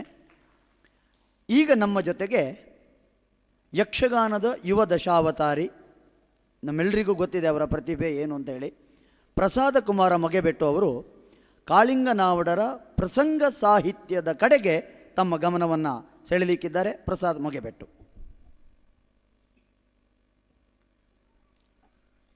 ಎಲ್ಲರಿಗೂ ನಮಸ್ಕಾರ. ವೇದಿಕೆ ಮೇಲಿರುವಂಥ ಗಣ್ಯರೇ ಮತ್ತು ಯಕ್ಷಗಾನ ಕಲಾಭಿಮಾನಿಗಳೇ, ಕಾಳಿಂಗ ನಾವುಡರ ಅಭಿಮಾನಿ ಬಂಧುಗಳೇ, ಕರ್ನಾಟಕ ಯಕ್ಷಗಾನ ಅಕಾಡೆಮಿ ಬೆಂಗಳೂರು ಪ್ರಾಯೋಜಕತ್ವದಲ್ಲಿ ಭಾರತೀ ತೀರ್ಥ ಸಾಂಸ್ಕೃತಿಕ ಟ್ರಸ್ಟ್ ಮತ್ತು ಕಾಳಿಂಗ ನಾವುಡ ಸಾಂಸ್ಕೃತಿಕ ಪ್ರತಿಷ್ಠಾನದ ಸಹಯೋಗದಲ್ಲಿ ನಮ್ಮ ನಿಡುಗಾಲದ ಆತ್ಮೀಯರು, ಗೌರವಾನ್ವಿತರು, ಯಕ್ಷಗಾನ ರಂಗಭೂಮಿ ಮತ್ತು ಕಿರುತೆರೆಯ ಸಾಧಕರು, ನಿರ್ದೇಶಕರು ಆದಂಥ ರಮೇಶ್ ಬೇಗಾರ್ ಅವರ ವಿಶೇಷ ಸಂಯೋಜನೆಯಲ್ಲಿ ನಡೆಯುತ್ತಿರುವಂತಹ ಕಾಳಿಂಗ ನಾವುಡ ರಾಷ್ಟ್ರೀಯ ವಿಚಾರಗೋಷ್ಠಿಯ ಈ ಸುಸಂದರ್ಭದಲ್ಲಿ ಧ್ರುವತಾರೆ ಕಾಳಿಂಗ ನಾವುಡರ ಯಕ್ಷಗಾನ ಪ್ರಸಂಗ ರಚನಾ ಕ್ಷೇತ್ರದ ಕೆಲವೊಂದು ವಿಚಾರಗಳನ್ನು ಹಂಚಿಕೊಳ್ಳುವುದಕ್ಕೆ ನನಗೆ ಅವಕಾಶ ಸಿಕ್ಕಿದೆ. ಒಂದು ಮಹಾ ಸಿಂಧುವಿನ ನೀರನ್ನು ಬಿಂದಿಗೆಯಲ್ಲಿ ಎತ್ತಿದಂತೆ, ದಿನಕರ ದೇವನಿಗೆ ದೀಪಾರತಿ ಬೆಳಗಿದಂತೆ ನನ್ನ ಮಾತು, ನನ್ನ ಗ್ರಹಿಕೆಗೆ ನಿಲುಕಿದಷ್ಟೇ ನಾನು ವಿಚಾರಗಳನ್ನು ಇಲ್ಲಿ ಹಂಚಿಕೊಳ್ಳುವುದಕ್ಕೆ ಬಯಸ್ತಾ ಇದ್ದೇನೆ. ಕರಾವಳಿಯ ಕಮನೀಯ ಕಲೆಯಾದಂಥ ಯಕ್ಷಗಾನ ರಂಗಭೂಮಿಯ ಬಡಗುತಿಟ್ಟಿನ ಅನಭಿಷಿಕ್ತ ಗಾನ ಸಾಮ್ರಾಟರಾಗಿ ಹಿಮಾಲಯದೆತ್ತರದ ಕೀರ್ತಿಯನ್ನು ಸಂಪಾದಿಸಿದಂತಹ ಕಾಳಿಂಗ ನಾವುಡರು ಎಷ್ಟು ದೊಡ್ಡ ಭಾಗವತರೋ ಅಷ್ಟೇ ಶೃಂಗ ಸಾರ್ಥಕ್ಯವನ್ನು ಒಬ್ಬ ಶ್ರೇಷ್ಠ ಪ್ರಸಂಗ ಕವಿಯಾಗಿಯೂ ಅವರು ಕಂಡಿದ್ದಾರೆ. 16-17 ಆ ವಯಸ್ಸಿನಲ್ಲಿ ತನ್ನ ವೃತ್ತಿ ಜೀವನವನ್ನು ಆರಂಭಿಸಿದಂಥ ಕಾಳಿಂಗ ನಾವುಡರು ತನ್ನ ಒಟ್ಟು ವೃತ್ತಿ ಜೀವನವನ್ನೂ ಕೂಡ 16-17 ವರ್ಷಕ್ಕಷ್ಟೇ ಸೀಮಿತಗೊಳಿಸಿದ್ದು ಒಂದು ವಿಪರ್ಯಾಸ. ನಿಜಕ್ಕೂ ಒಂದು ಕರಾಳ ಇತಿಹಾಸ ಯಕ್ಷಗಾನ ಲೋಕಕ್ಕೆ ಎನ್ನುವುದಾಗಿ ಹೇಳಬಹುದಾಗ್ತದೆ. ಈ ಅತ್ಯಲ್ಪ ಅವಧಿಯಲ್ಲಿ ಕಾಳಿಂಗ ನಾವುಡರು ಒಂದೆಡೆಯಲ್ಲಿ ಸರ್ವಮಾನ್ಯ ಭಾಗವತರಾಗಿ ರಾರಾಜಿಸಿದರೆ, ಮತ್ತೊಂದೆಡೆಯಲ್ಲಿ ಸಾರ್ವಕಾಲಿಕ ಶ್ರೇಷ್ಠ ಯಕ್ಷಗಾನ ಪ್ರಸಂಗಗಳನ್ನು ನೀಡುವ ಮೂಲಕ ಒಬ್ಬ ಶ್ರೇಷ್ಠ ಪ್ರಸಂಗ ಕವಿಯಾಗಿ ದಾಖಲಾಗ್ತಾರೆ. ಅವರ ಕಲಾಕುಸುಮಗಳು ಇವತ್ತಿಗೂ ಕಲಾಶಾರದೆಯ ಮುಡಿಯಲ್ಲಿ ಬಾಡದಂತಹ ಕಲಾಕುಸುಮಗಳಾಗಿ ಕಂಗೊಳಿಸ್ತಾ ಇವೆ. ಕಾಳಿಂಗನವರು ಭಾಗವತಿಕೆಗೆ ಹೇಗೆ ತಾರಾಮೌಲ್ಯವನ್ನು ತಂದುಕೊಟ್ಟರೋ, ಯಕ್ಷಗಾನ ಪ್ರಸಂಗಗಳಿಗೂ ಕೂಡ ಹಾಗೆ ತಾರಾಮೌಲ್ಯವನ್ನು ತಂದುಕೊಟ್ಟಂತಹ ಒಬ್ಬ ಶ್ರೇಷ್ಠ ಪ್ರಸಂಗಕರ್ತರು ಎನ್ನುವುದನ್ನು ನಾವು ಒಪ್ಪಿಕೊಳ್ಳಲೇಬೇಕಾಗ್ತದೆ. ಒಂದು ಕಾಲದಲ್ಲಿ ನಾವುಡರ ಭಾಗವತಿಕೆ ಹೇಗೆ ಒಂದು ಲೋಹ ಚುಂಬಕ ಶಕ್ತಿ ಇತ್ತೋ, ಅವರ ಪ್ರಸಂಗಕ್ಕೂ ಕೂಡ ಅಂತಹ ಒಂದು ಅಯಸ್ಕಾಂತ ಗುಣ ಇತ್ತು ಎಂಬುದನ್ನು ನಾವು ಯಾವತ್ತೂ ಮರೆಯುವ ಹಾಗಿಲ್ಲ. ಭಾಗವತರೇ ಪ್ರಸಂಗ ಬರೆದು ಭಾಗವತರೇ ಅದನ್ನು ಹಾಡ್ತಾರೆ ಎನ್ನುವ ಆ ಅವರ ಪ್ರದರ್ಶನಗಳಿಗೆ ದೌಡಾಯಿಸುವಂತಹ ಪ್ರೇಕ್ಷಕ ವರ್ಗವೂ ಹೆಚ್ಚು. ಆ ಪ್ರೇಕ್ಷಕರಿಗೆ ಆ ಪ್ರದರ್ಶನದಲ್ಲಿ ಇಮ್ಮಡಿ ಕೊಡುಗೆ ನೂರ್ಮಡಿಯಾದಂಥ ರಸಾನುಭವ. ಅವರ ಕಲ್ಪನೆಯ ರಚನೆಯ ಕಲಾಕೃತಿಗಳು ರಂಗಭೂಮಿಯಲ್ಲಿ ಅರಳಿ ಪ್ರೇಕ್ಷಕರ ಸಹೃದಯ ಸಂತರ್ಪಣ ರಂಗಪ್ರಯೋಗವಾಗಿ ಅವರ ಕವಿ ಪ್ರತಿಭೆ ಎನ್ನುವಂಥದ್ದು ಮೇಲೆದ್ದು ಕಂಡಿರುವುದನ್ನು ಅವರ ಅಭಿಮಾನಿಗಳಾದಂಥ ನಾವೆಲ್ಲ ಗಮನಿಸಿದ್ದೇವೆ. ಎಷ್ಟೋ ಬಾರಿ ಒಬ್ಬ ಪ್ರಸಂಗಕರ್ತ ಬರೆದಂಥ ಪ್ರಸಂಗ ರಂಗಭೂಮಿಯಲ್ಲಿ ಅವನ ಆ ಕವಿಯ ಕಲ್ಪನೆಗಳು ಅನಾವರಣಗೊಳ್ಳುವುದಕ್ಕೆ ಸಾಧ್ಯ ಅಂತ ಹೇಳುವುದಕ್ಕೆ ಬರುವುದಿಲ್ಲ. ಇದೊಬ್ಬ ನಾನು ಪ್ರಸಂಗಕರ್ತನಾಗಿಯೂ ಈ ವಿಚಾರವನ್ನು ಹೇಳ್ತೇನೆ. ಆದರೆ ಕಾಳಿಂಗನವರು ಹಾಗಲ್ಲ. ಅವರು ತಾವೇ ಪ್ರಸಂಗ ಬರೆದು ತಾವೇ ಅದನ್ನು ರಂಗನಿರ್ದೇಶಕನಾಗಿ ರಂಗದಲ್ಲಿ ನಿರ್ದೇಶಿಸಿ ಆ ಪ್ರಸಂಗದಲ್ಲಿ ಅವರೇ ಭಾಗವತಿಕೆ ಮಾಡಿದ ಕಾರಣಕ್ಕಾಗಿ ಅವರ ಎಲ್ಲ ಕಲ್ಪನೆಗಳು ಆಶಯಗಳು ಕೂಡ ರಂಗಭೂಮಿಯಲ್ಲಿ ಅವರ ಪ್ರಸಂಗದಲ್ಲಿ ಫಲಿಸಿದೆ ಎನ್ನುವುದರಲ್ಲಿ ಯಾವುದೇ ಅನುಮಾನ ಇಲ್ಲ. ಹಾಗಾಗಿ ಪ್ರಸಂಗ ರಚನಾ ಕ್ಷೇತ್ರದಲ್ಲೂ ಕಾಳಿಂಗನವರು ಗೆದ್ದಿದ್ದಾರೆ. ನಾವುಡರು ಶ್ರೀಕಾರದಿಂದಲೇ ಪ್ರಸಂಗ ರಚನೆಗೆ ಶ್ರೀಕಾರವನ್ನು ಹಾಡಿದವರು. ಅವರ ಭಾಗ್ಯಶ್ರೀ, ರೂಪಶ್ರೀ, ವಿಜಯಶ್ರೀ, ಕಾಂಚನಶ್ರೀ ಮತ್ತು ನಾಗಶ್ರೀ ಅಲ್ಲದೆ ಪೆರಡೂರು ಮೇಳದಲ್ಲಿ ಲೋಲಾಕ್ಷಿ ಎನ್ನುವಂಥ ಪ್ರಸಂಗವನ್ನು ಕೂಡ ಅವರು ಆಡಿದ್ದಾರೆ ಎನ್ನುವ ಒಂದು ವಿಷಯವೂ ಇದೆ. ಹೀಗೆ ಅವರು ಪ್ರದರ್ಶಿಸಿದಂತಹ ಎಲ್ಲ ಪ್ರಸಂಗಗಳು ಒಂದಲ್ಲ ಒಂದು ರೀತಿಯಲ್ಲಿ ಯಕ್ಷಗಾನ ರಂಗಭೂಮಿಯಲ್ಲಿ ಸಂಚಲನವನ್ನು ಉಂಟು ಮಾಡಿದೆ. ಪ್ರಸಂಗ ಕವಿ ಕಾಳಿಂಗನವರ ದೂರದರ್ಶಿತ್ವ ಹೇಗಿತ್ತಂದರೆ, ಅವರ ಆ ಒಂದು ರಚನೆಯ ಪ್ರಸಂಗಗಳು ಒಂದು ಕಾಲಮಾನಕ್ಕಷ್ಟೇ ಸೀಮಿತ ಆಗಬಾರದು, ಅದು ಸಾರ್ವಕಾಲಿಕ ಶ್ರೇಷ್ಠ ಕೃತಿಗಳಾಗಿ ನಿಲ್ಲಬೇಕು ಎನ್ನುವ ನೆಲೆಯಲ್ಲಿಯೇ ಅವರು ಪ್ರಸಂಗವನ್ನು ರಚಿಸಿದ್ದಾರೆ ಎಂಬಂತೆ ನಮಗೆ ತೋರ್ತದೆ. ಯಾಕೆಂದರೆ ಅವರು ರಚಿಸಿದಂತಹ ಎಲ್ಲ ಪ್ರಸಂಗಗಳು ಪ್ರದರ್ಶಿಸಿದಂತಹ ಎಲ್ಲ ಮೇಳಗಳ ಗಲ್ಲಾಪೆಟ್ಟಿಗೆಯ ಒಳಗೆ ಧನಲಕ್ಷ್ಮಿಯನ್ನು ಸ್ವಾಗತಿಸಿ ಹಿಡಿದು ಕೂರಿಸುವಲ್ಲಿ ಯಶಸ್ವಿಯಾಗಿವೆ. ನಾಗಶ್ರೀಯಂತಹ ಒಂದು ಪ್ರಸಂಗವನ್ನೇ ನಾವು ತೆಗೆದುಕೊಂಡರೆ, ಆ ಕಾಲದಲ್ಲಿ ಸಾಲಿಗ್ರಾಮ ಮೇಳದ ಒಂದು ಬ್ರಹ್ಮಾಸ್ತ್ರ ಪ್ರಯೋಗವಾಗಿ ಸಂಚಲನವನ್ನು ಉಂಟು ಮಾಡಿದಂತಹ ಒಂದು ವಿಶೇಷ ದಾಖಲೆ ನಿರ್ಮಿಸಿದಂತಹ ಒಂದು ಪ್ರಸಂಗ ಇವತ್ತಿಗೂ ಆ ಪ್ರಸಂಗ ಉಳಿದುಕೊಂಡಿದೆ. ಇವತ್ತೂ ನಾಗಶ್ರೀ ಪ್ರಸಂಗ ಪ್ರದರ್ಶನ ಅಂತ ಹೇಳಿದರೆ ಅದೇ ಗುಂಗು, ಅದೇ ನಿರೀಕ್ಷೆಯಲ್ಲಿ ಪ್ರೇಕ್ಷಕ ಸಾಗರ ಏರ್ಪಡುವುದನ್ನು ನಾವೆಲ್ಲ ಗಮನಿಸಿದ್ದೇವೆ. ಇದು ಮೌಲ್ಯಾಧಾರಿತ ಪ್ರಸಂಗವಂದರೆ ಅಂತಸತ್ವ, ನಿಜವಾದ ಆ ಒಂದು ಪ್ರಸಂಗದ ಗಟ್ಟಿತನ ಅಂತ ಹೇಳುವುದರಲ್ಲಿ ಯಾವುದೇ ಅನುಮಾನ ಇಲ್ಲ. ಸಾವಿರ ಪ್ರದರ್ಶನಗಳನ್ನು ಕಂಡಂತಹ ಒಂದು ದಾಖಲೆಯ ಪ್ರಸಂಗ ಕಾಳಿಂಗನವರ ನಾಗಶ್ರೀ ಪ್ರಸಂಗವನ್ನು ಪ್ರದರ್ಶಿಸದೇ ಇರುವಂತಹ ಮೇಳಗಳೇ ಇಲ್ಲ ಅಂತ ಹೇಳಬಹುದು. ಅಲ್ಲೆಲ್ಲ ಕಾಳಿಂಗನವರು ನೆನಪಾಗಿದ್ದಾರೆ. ಅಂದು ನಾಗಶ್ರೀ ಪ್ರಸಂಗಕ್ಕೆ ಕಾಳಿಂಗನವರು ಸಂಯೋಜಿಸಿದಂತಹ ಆ ರಾಗಗಳ ಬಳಕೆ, ವೇಷಗಳ ವಿಧಾನ, ರಂಗ ನಿರ್ದೇಶಕತ್ವ ಇವೆಲ್ಲವೂ ಕೂಡ ಇವತ್ತು ನಾಗಶ್ರೀ ಪ್ರದರ್ಶನ ಆಗುವಂಥ ಸಂದರ್ಭದಲ್ಲಿ ಅದೇ ನಿಯಮವನ್ನು ಪಾಲಿಸ್ತಾ ಬರ್ತಾ ಇರುವುದು ಅವರ ಆ ಒಂದು ಪ್ರಸಂಗ ರಚನಾ ವೈಶಿಷ್ಟ್ಯ ಮತ್ತು ವಿಶೇಷ ಎನ್ನುವುದಾಗಿ ಹೇಳಬಹುದು. ಕಾಳಿಂಗನವರ ಸಿರಿಕಂಠಕ್ಕೆ ಆಗಲೇ ಮಾರು ಹೋದಂಥ ಪ್ರೇಕ್ಷಕ ಸಮುದಾಯ ಅವರ ರಚನೆಯ ನಾಗಶ್ರೀ ಪ್ರಸಂಗವನ್ನು ಕಂಡ ಮೇಲಂತೂ ಯಕ್ಷಗಾನ ರಂಗಭೂಮಿಗೆ ಸಂಪೂರ್ಣವಾಗಿ ಸಮರ್ಪಣೆ ಆದರು ಎನ್ನುವಂಥ ವಿಷಯ ನಾವಿಲ್ಲಿ ಹೇಳಲೇಬೇಕಾಗಿದೆ. ಯಾಕೆಂದರೆ ಇದರಲ್ಲಿ ನಾನು ಒಬ್ಬ ಕಾಳಿಂಗನವರ ಪ್ರಭಾವ ವಲಯದಲ್ಲಿ ಸಿಕ್ಕಿ ಯಕ್ಷಗಾನ ರಂಗಭೂಮಿಗೆ ನಾನು ಬರುವುದಕ್ಕೆ ಕಾರಣ ಕಾಳಿಂಗನವರು ಮತ್ತು ಇಂಥ ಒಂದು ಕಾರ್ಯಕ್ರಮವನ್ನು ಸಂಯೋಜಿಸಿದಂಥ ನಮ್ಮ ರಮೇಶ್ ಬೇಗಾರ್ರವರು. ಯಾಕೆಂದರೆ ಆ ಕ್ಯಾಸೆಟ್ಗಳೇ ನಮಗೆ ಪ್ರೇರಣೆ ಆಗಿವೆ. ಎಷ್ಟೋ ಮಂದಿ ತಾವೂ ಕೂಡ ಕಲಾವಿದರಾಗಬೇಕೆನ್ನುವ ಹಾಗೆ ಹಾತೊರೆದರು. ಎಷ್ಟೋ ಮಂದಿ ಕಲಾವಿದರು ತಾವು ತಾಳ ಹಿಡಿದು ಭಾಗವತಿಗೆ ಮಾಡುವಂಥ ಕನಸುಗೊಂಡರು. ನಾಗಶ್ರೀ ಪ್ರಸಂಗವನ್ನು ಪ್ರದರ್ಶನ ಮಾಡಿದಂತಹ ಮೇಳಕ್ಕೂ ಕೀರ್ತಿ ಸಿಕ್ಕಿತು. ನಾಗಶ್ರೀ ಪ್ರಸಂಗದಲ್ಲಿ ಅಭಿನಯಿಸಿದಂಥ ಕಲಾವಿದರಿಗೂ ಕೀರ್ತಿ ಸಿಕ್ಕಿತು. ನಮ್ಮ ಸದಾಶಿವಮೀನ್ ಭಾಗವತರು ಇದ್ದಾರೆ. ಎಷ್ಟೋ ಮಂದಿ ಪ್ರಸಿದ್ಧರಾದರು. ಗಲ್ಲಾಪೆಟ್ಟಿಗೆಯ ದಾಖಲೆಯಲ್ಲಿಯೂ ಕೂಡ ಆ ಪ್ರಸಂಗ ದಾಖಲೆಯನ್ನು ಬರೆಯಿತು. ಅಂದರೆ ಒಂದು ಪ್ರಸಂಗ ಬಹುನೆಲೆಯಲ್ಲಿ ತನ್ನ ಹಾಸು ಬೀಸುಗಳನ್ನು ವಿಸ್ತರಿಸಿಕೊಳ್ಳುವಂಥ ಬಗೆ ಇದು ಎನ್ನುವ ವಿಚಾರವಾಗಿ ನಾನು ಈ ಮಾತನ್ನು ಹೇಳಿದೆ. ಈಗಾಗಲೇ ಹೇಳಿದರು ಪುಡಿಯೂರು ಸರ್ ಮತ್ತು ಶ್ರೀಕಾಂತ್ ಸರ್ ಅವರು ಹೇಳಿದ ಹಾಗೆ, ಕಾಳಿಂಗನಾವುಡ್ರಿಗೆ ಯಾವ್ಯಾವ ಕಲಾವಿದರಲ್ಲಿ ಯಾವ್ಯಾವ ನೈಪುಣ್ಯ ಎಷ್ಟಿದೆ ಎನ್ನುವಂಥ ಇಂಗಿತಜ್ಞತೆ ಇರುವುದರಿಂದ ಅವರ ಪ್ರಸಂಗಗಳಲ್ಲಿ ಕಲಾವಿದರಿಗೆ ಪ್ರತಿಭಾದರ್ಶನಕ್ಕೆ ಬೇಕಾದಂಥ ಪಾತ್ರಗಳೇ ಸೃಷ್ಟಿಯಾಗಿವೆ.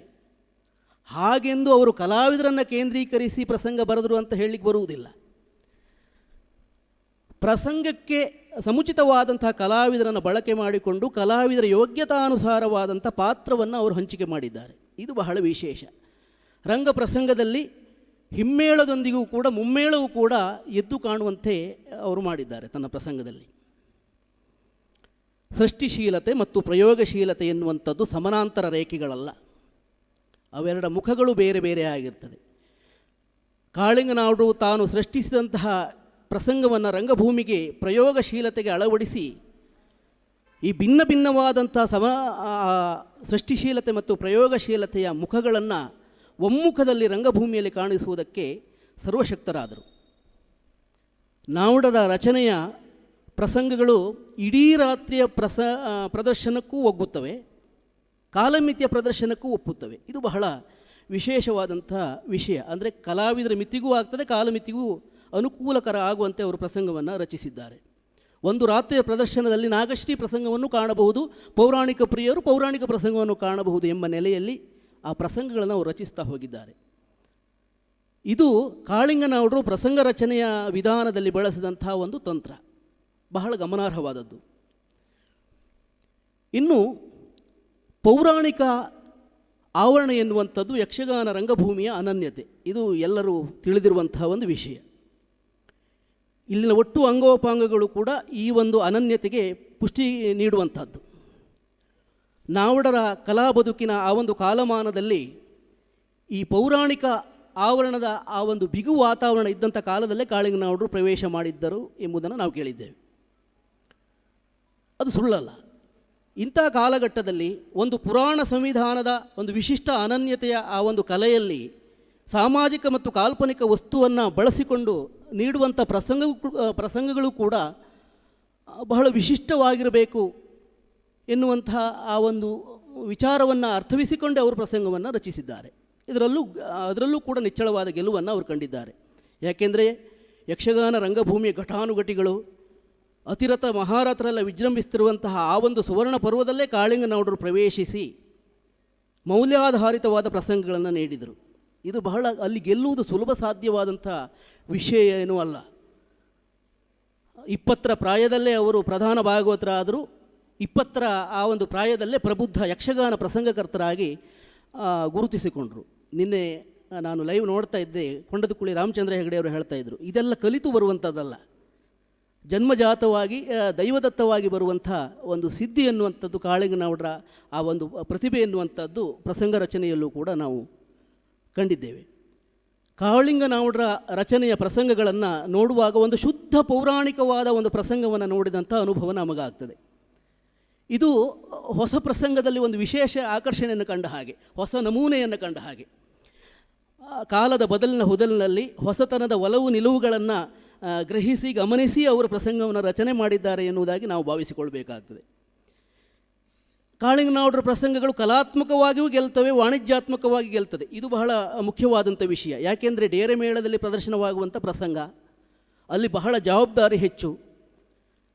ಮೇಳಕ್ಕೆ ಹಣ ಹೂಡಿದಂಥ ಯಜಮಾನರನ್ನು ನೋಡಬೇಕು, ಲಕ್ಷಾಂತರ ಹಣ ಸುರಿದಿದ್ದಾರೆ, ಅವರನ್ನು ನೋಡಬೇಕು, ಕಲಾವಿದರಿಗೆ ಒಳ್ಳೆಯ ಹೆಸರು ಬರಬೇಕು. ಹೊಸ ಪ್ರಸಂಗ ಅಂಥೇಳಿ ಡೇರೆ ಒಳಗೆ ಪ್ರವೇಶಿಸುವಂಥ ನವೀನವಾದಿ ಪ್ರೇಕ್ಷಕರ ಮನಸ್ಸನ್ನು ಸಂತೃಪ್ತಿಪಡಿಸಬೇಕು. ಈ ಎಲ್ಲ ಅನಿವಾರ್ಯತೆ ಎನ್ನುವಂಥದ್ದು ಪ್ರಸಂಗಕರ್ತನಿಗೆ ಇರ್ತದೆ.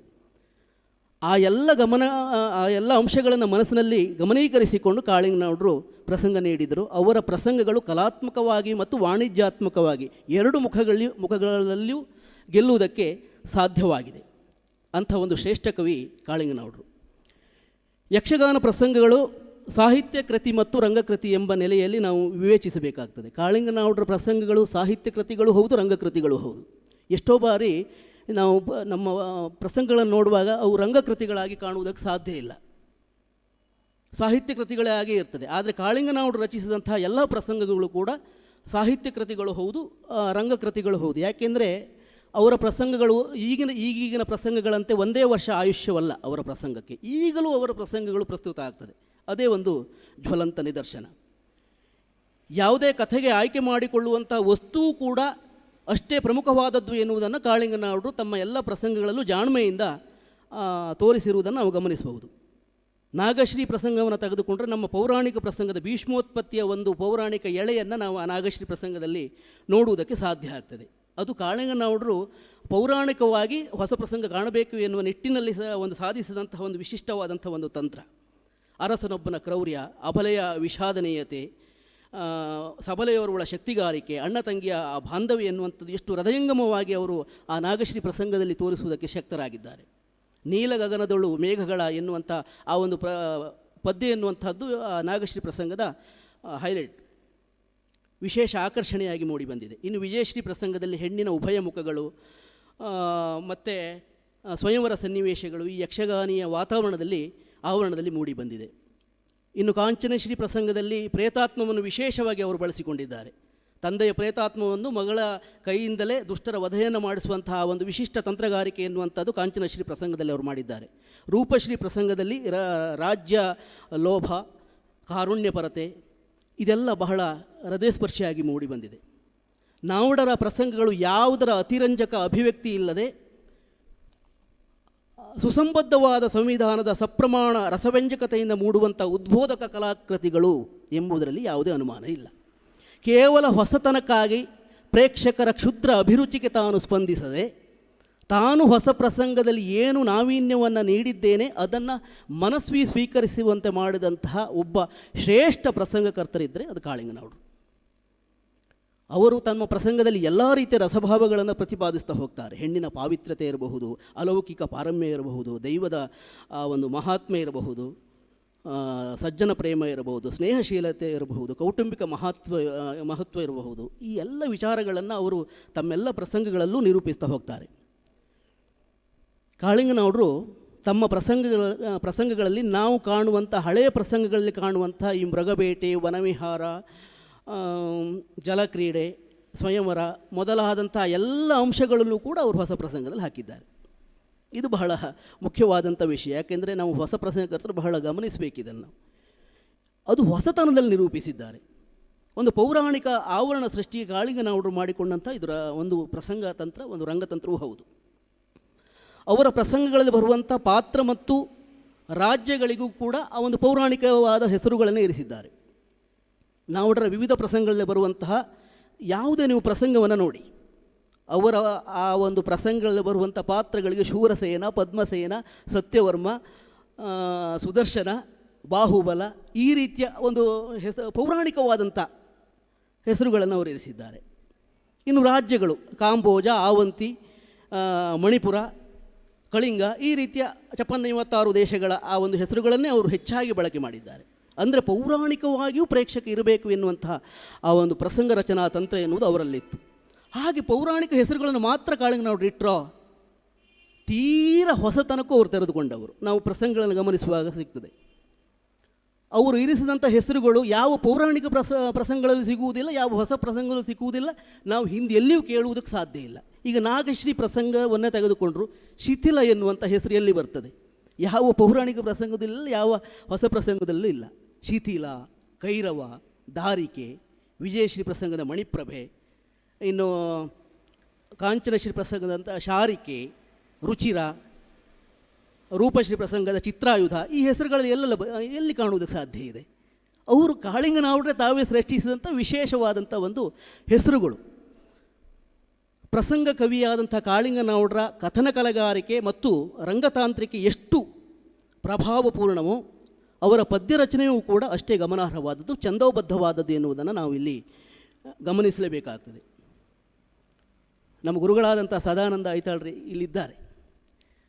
ಈ ಪ್ರಸಂಗ ರಚನೆ ಎನ್ನುವಂಥದ್ದು ದೇಸಿ ಛಂದಸ್ಸಿನಲ್ಲಿ ನಡೆಯುವಂಥ ಗೇಯವಾದ ಕಥನ ಕರ್ಮ. ಪ್ರಸಂಗ ಕವಿಗೆ ಎದುರಾಗುವಂಥ ಗಣ್ಯ ಸವಾಲು ಎನ್ನುವಂಥದ್ದು ಈ ಛಂದಸ್ಸಿನದ್ದು.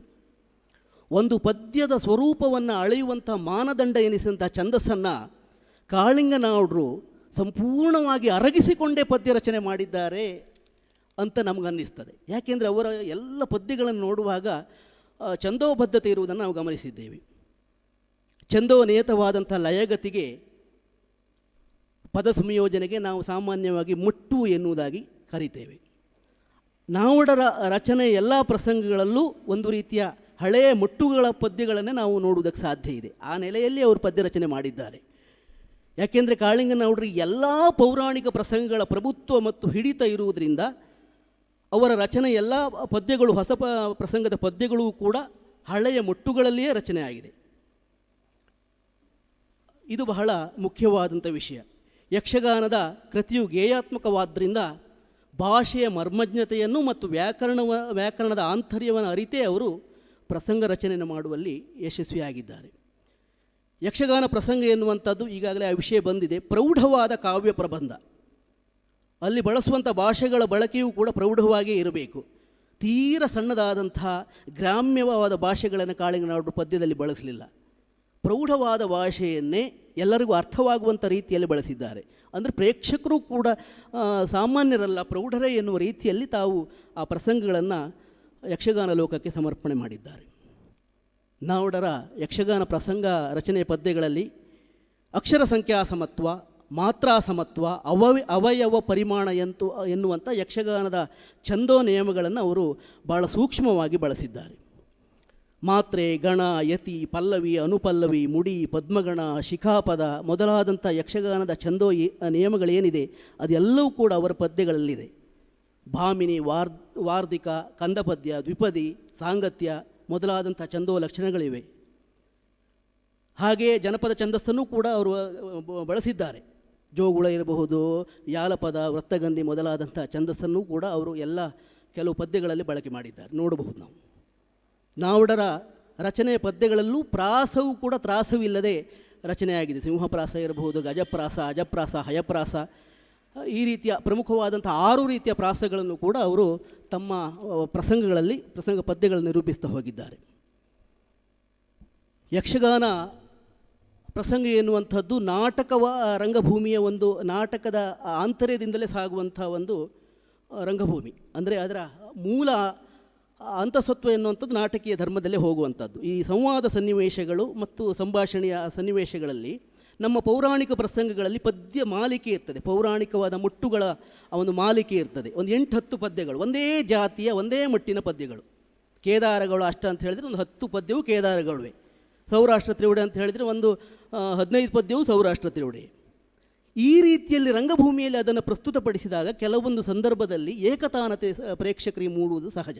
ಒಂದೇ ರೀತಿ ಪದ್ಯಗಳನ್ನ ಕೇಳಿದಾಗ ರಾಗ ಬದಲಾವಣೆ ಮಾಡಲಿ, ಎಂಥದೇ ಮಾಡಲಿ, ಆ ಮುಟ್ಟುಗಳ ಬದಲಾವಣೆ ಇಲ್ಲದಿದ್ದರೆ ಪ್ರೇಕ್ಷಕರಿಗೆ ಏಕತಾನತೆ ಮೂಡ್ತದೆ.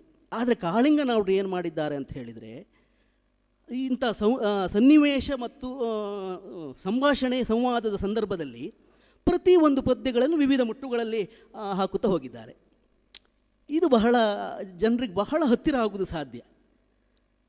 ಅಂತಹ ಒಂದು ವಿಶೇಷವಾದ ತಂತ್ರಗಾರಿಕೆಯನ್ನು ಅವರು ಪ್ರಸಂಗದಲ್ಲಿ ಮಾಡಿದ್ದಾರೆ. ಅಂದರೆ ರಂಗದ ಬಿಸಿ ಏರಿಸುವುದಕ್ಕೆ, ರಸಾತ್ಮಕವಾಗಿಸುವುದಕ್ಕೆ ಅವರು ಮಾಡಿದಂಥ ಒಂದು ತಂತ್ರ. ಮುದ್ದಣನ ಕಾವ್ಯದ ಶೈಲಿಯಲ್ಲಿ ಎಲ್ಲ ಪ್ರಸಂಗಗಳನ್ನು ಅವರು ರಚನೆ ಮಾಡಿದ್ದಾರೆ. ಇನ್ನು ವಿಜಯಶ್ರೀ ಪ್ರಸಂಗದ ಶೃಂಗಾರ ಸನ್ನಿವೇಶವೊಂದನ್ನು ನಾವು ನೋಡುವುದಿದ್ದರೆ, ರಾಕೇಂದು ವದನೆ ಸುಲಲಿತಾಂಗಿ ಮಂದಗಾಮಿನಿ ಎನ್ನುವಂಥ ಒಂದು ಪದ್ಯವನ್ನು ಅವರು ಹಾಕ್ತಾರೆ. ಇದು ಯಕ್ಷಗಾನ ಛಂದಸ್ಸಿನಲ್ಲಿ ಅತೀತಾಕ್ಷರದಲ್ಲಿ ಬರುವಂತಹ ಒಂದು ವಿಶಿಷ್ಟ ಮುಟ್ಟಿನ ಪದ್ಯ. ಕುಮಾರ ವಿಜಯದಲ್ಲಿ ಬರ್ತದೆ, ಆನಂದಮುಖಿ ಸುಂದರಾಂಗಿ ಅಂತ. ಅಂತಹ ಒಂದು ಪದ್ಯವನ್ನು ಇವರು ಇಲ್ಲಿ ವಿಜಯಶ್ರೀ ಪ್ರಸಂಗದಲ್ಲಿ ಹಾಕಿದ್ದಾರೆ. ಇದು ಭಾಗವತರು ಹೇಳುವುದಕ್ಕೆ ಕಷ್ಟ, ಒಂದು ಅಕ್ಷರ ಹೆಚ್ಚು ಕಡಿಮೆ ಆದರೆ ಮುಂದೆ ಹೋಗುವುದಿಲ್ಲ. ಅದು ಯಾಕೆ ಕಾಳಿಂಗನಾವುಡ್ರು ಸಾಧ್ಯ ಇದೆ. ಕಾಳಿಂಗನಾವುಡ್ರು ಯಾವುದೇ ರೀತಿಯ ಪದ್ಯಗಳನ್ನು ಹೇಳುವುದಕ್ಕೂ ಶಕ್ತರಾದ್ದರಿಂದ ಅವರ ಪ್ರಸಂಗ ರಚನೆಯಲ್ಲಿಯೂ ಕೂಡ ಅಂತಹ ಮುಟ್ಟುಗಳನ್ನು ವಿಶೇಷವಾಗಿ ಅವರು ಬಳಕೆ ಮಾಡಿದ್ದಾರೆ. ಹಳೆ ಮುಟ್ಟುಗಳನ್ನು ಬಳಕೆ ಮಾಡಿ ಹೊಸ ರಾಗಗಳೊಂದಿಗೆ ರಂಗದಲ್ಲಿ ಅಭಿವ್ಯಕ್ತಿಸುವಲ್ಲಿ ಪ್ರಸ್ತುತಪಡಿಸುವಲ್ಲಿ ಅವರು ಯಶಸ್ವಿಯಾಗಿದ್ದಾರೆ. ಈ ಪದ್ಯ ಸಾಹಿತ್ಯ ಎನ್ನುವಂಥದ್ದು ಕೇಳುಗರಿಗೆ ಕಿವಿಗಿಂಪಾಗಿದ್ದರೆ ಸಾಲದು, ಅದು ಗಾನಾನುಕೂಲಿ ಆಗಿರಬೇಕು, ನಾದಾನುಕೂಲಿ ಆಗಿರಬೇಕು, ರಂಗಭೂಮಿಯಲ್ಲಿ ಅಭಿನಯಿಸುವಂಥ ಕಲಾವಿದನ ನಟನ ಅಭಿವ್ಯಕ್ತಿಗೆ ಸೂಕ್ತವಾಗಿರಬೇಕು ಆ ಪದ್ಯದ ಸೊಲ್ಲುಗಳು. ಈ ಎಲ್ಲ ವಿಚಾರಗಳನ್ನು ಅವರು ಅರಿತು ಅರ್ಥವಿಸಿಕೊಂಡೇ ಪದ್ಯ ರಚನೆ ಮಾಡಿದ್ದಾರೆ. ಪ್ರಸಂಗ ಕಥೆಯ ಆ ಒಂದು ಒಟ್ಟು ಸಾರಾಂಶ ಮತ್ತು ಕಥೆಯ ಆಂತರ್ಯಕ್ಕೆ ಧಕ್ಕೆ ಬರದ ಹಾಗೆ ಕವಿ ಪದ್ಯಗಳನ್ನು ಅವರು ಅಲ್ಲಲ್ಲಿ ಸೇರಿಸುತ್ತಾ ಹೋಗಿದ್ದಾರೆ. ಅಂದರೆ ಕವಿ ಧರ್ಮವನ್ನು ಮತ್ತು ಪ್ರಸಂಗ ಧರ್ಮವನ್ನು ಎರಡನ್ನೂ ಪಾಲಿಸಿದ್ದಾರೆ. ಭಾಗವತ ಶ್ರೇಷ್ಠ ಕಾಳಿಂಗನವರು ತನಗೆ ಅಪಾರವಾದ ಕೀರ್ತಿಯನ್ನು ತಂದುಕೊಟ್ಟಂತಹ ನಾಗಶ್ರೀ ಪ್ರಸಂಗದ 2ನೇ ಭಾಗವನ್ನೂ ಕೂಡ ಬರೆಯುವುದಕ್ಕೆ ಆಗಲೇ ಅವರು ಮನಸ್ಸು ಮಾಡಿದರು. ನಾಗಶ್ರೀ ಭಾಗ 2ರ ಕಥಾಭಾಗದ ಕಾಲು ಭಾಗವನ್ನು ಅವರು ಆಗಲೇ ಬರೆದು ಪೂರೈಸಿದರು. ಆ ಪ್ರಸಂಗ ಈಗ ನನ್ನ ಸನ್ಮಿತ್ರರೊಬ್ಬರ ಕಾಳಿಂಗನವರ ಅಪ್ಪಟ ಅಭಿಮಾನಿಯೊಬ್ಬರ ಸಂಗ್ರಹದಲ್ಲಿ ಈಗ ಇದೆ ಅದು ನಾಗಶ್ರೀ ಭಾಗ 2. ನಾಗಶ್ರೀ ಭಾಗ 2ರ ಆ ಒಂದು ಕಥಾಭಾಗ ಎನ್ನುವಂಥದ್ದು ಶುಭ್ರಾಂಗನ ಒಡ್ಡೋಲಗದಿಂದ ಆರಂಭ ಆಗ್ತದೆ. ಪೌದನಾಪುರ ದೊರೆಯಾಗಿ ಶುಭ್ರಾಂಗ ಓಲಗ ಕೊಟ್ಟು ಅಲ್ಲಿಂದ ಆರಂಭವಾಗುವಂಥದ್ದು.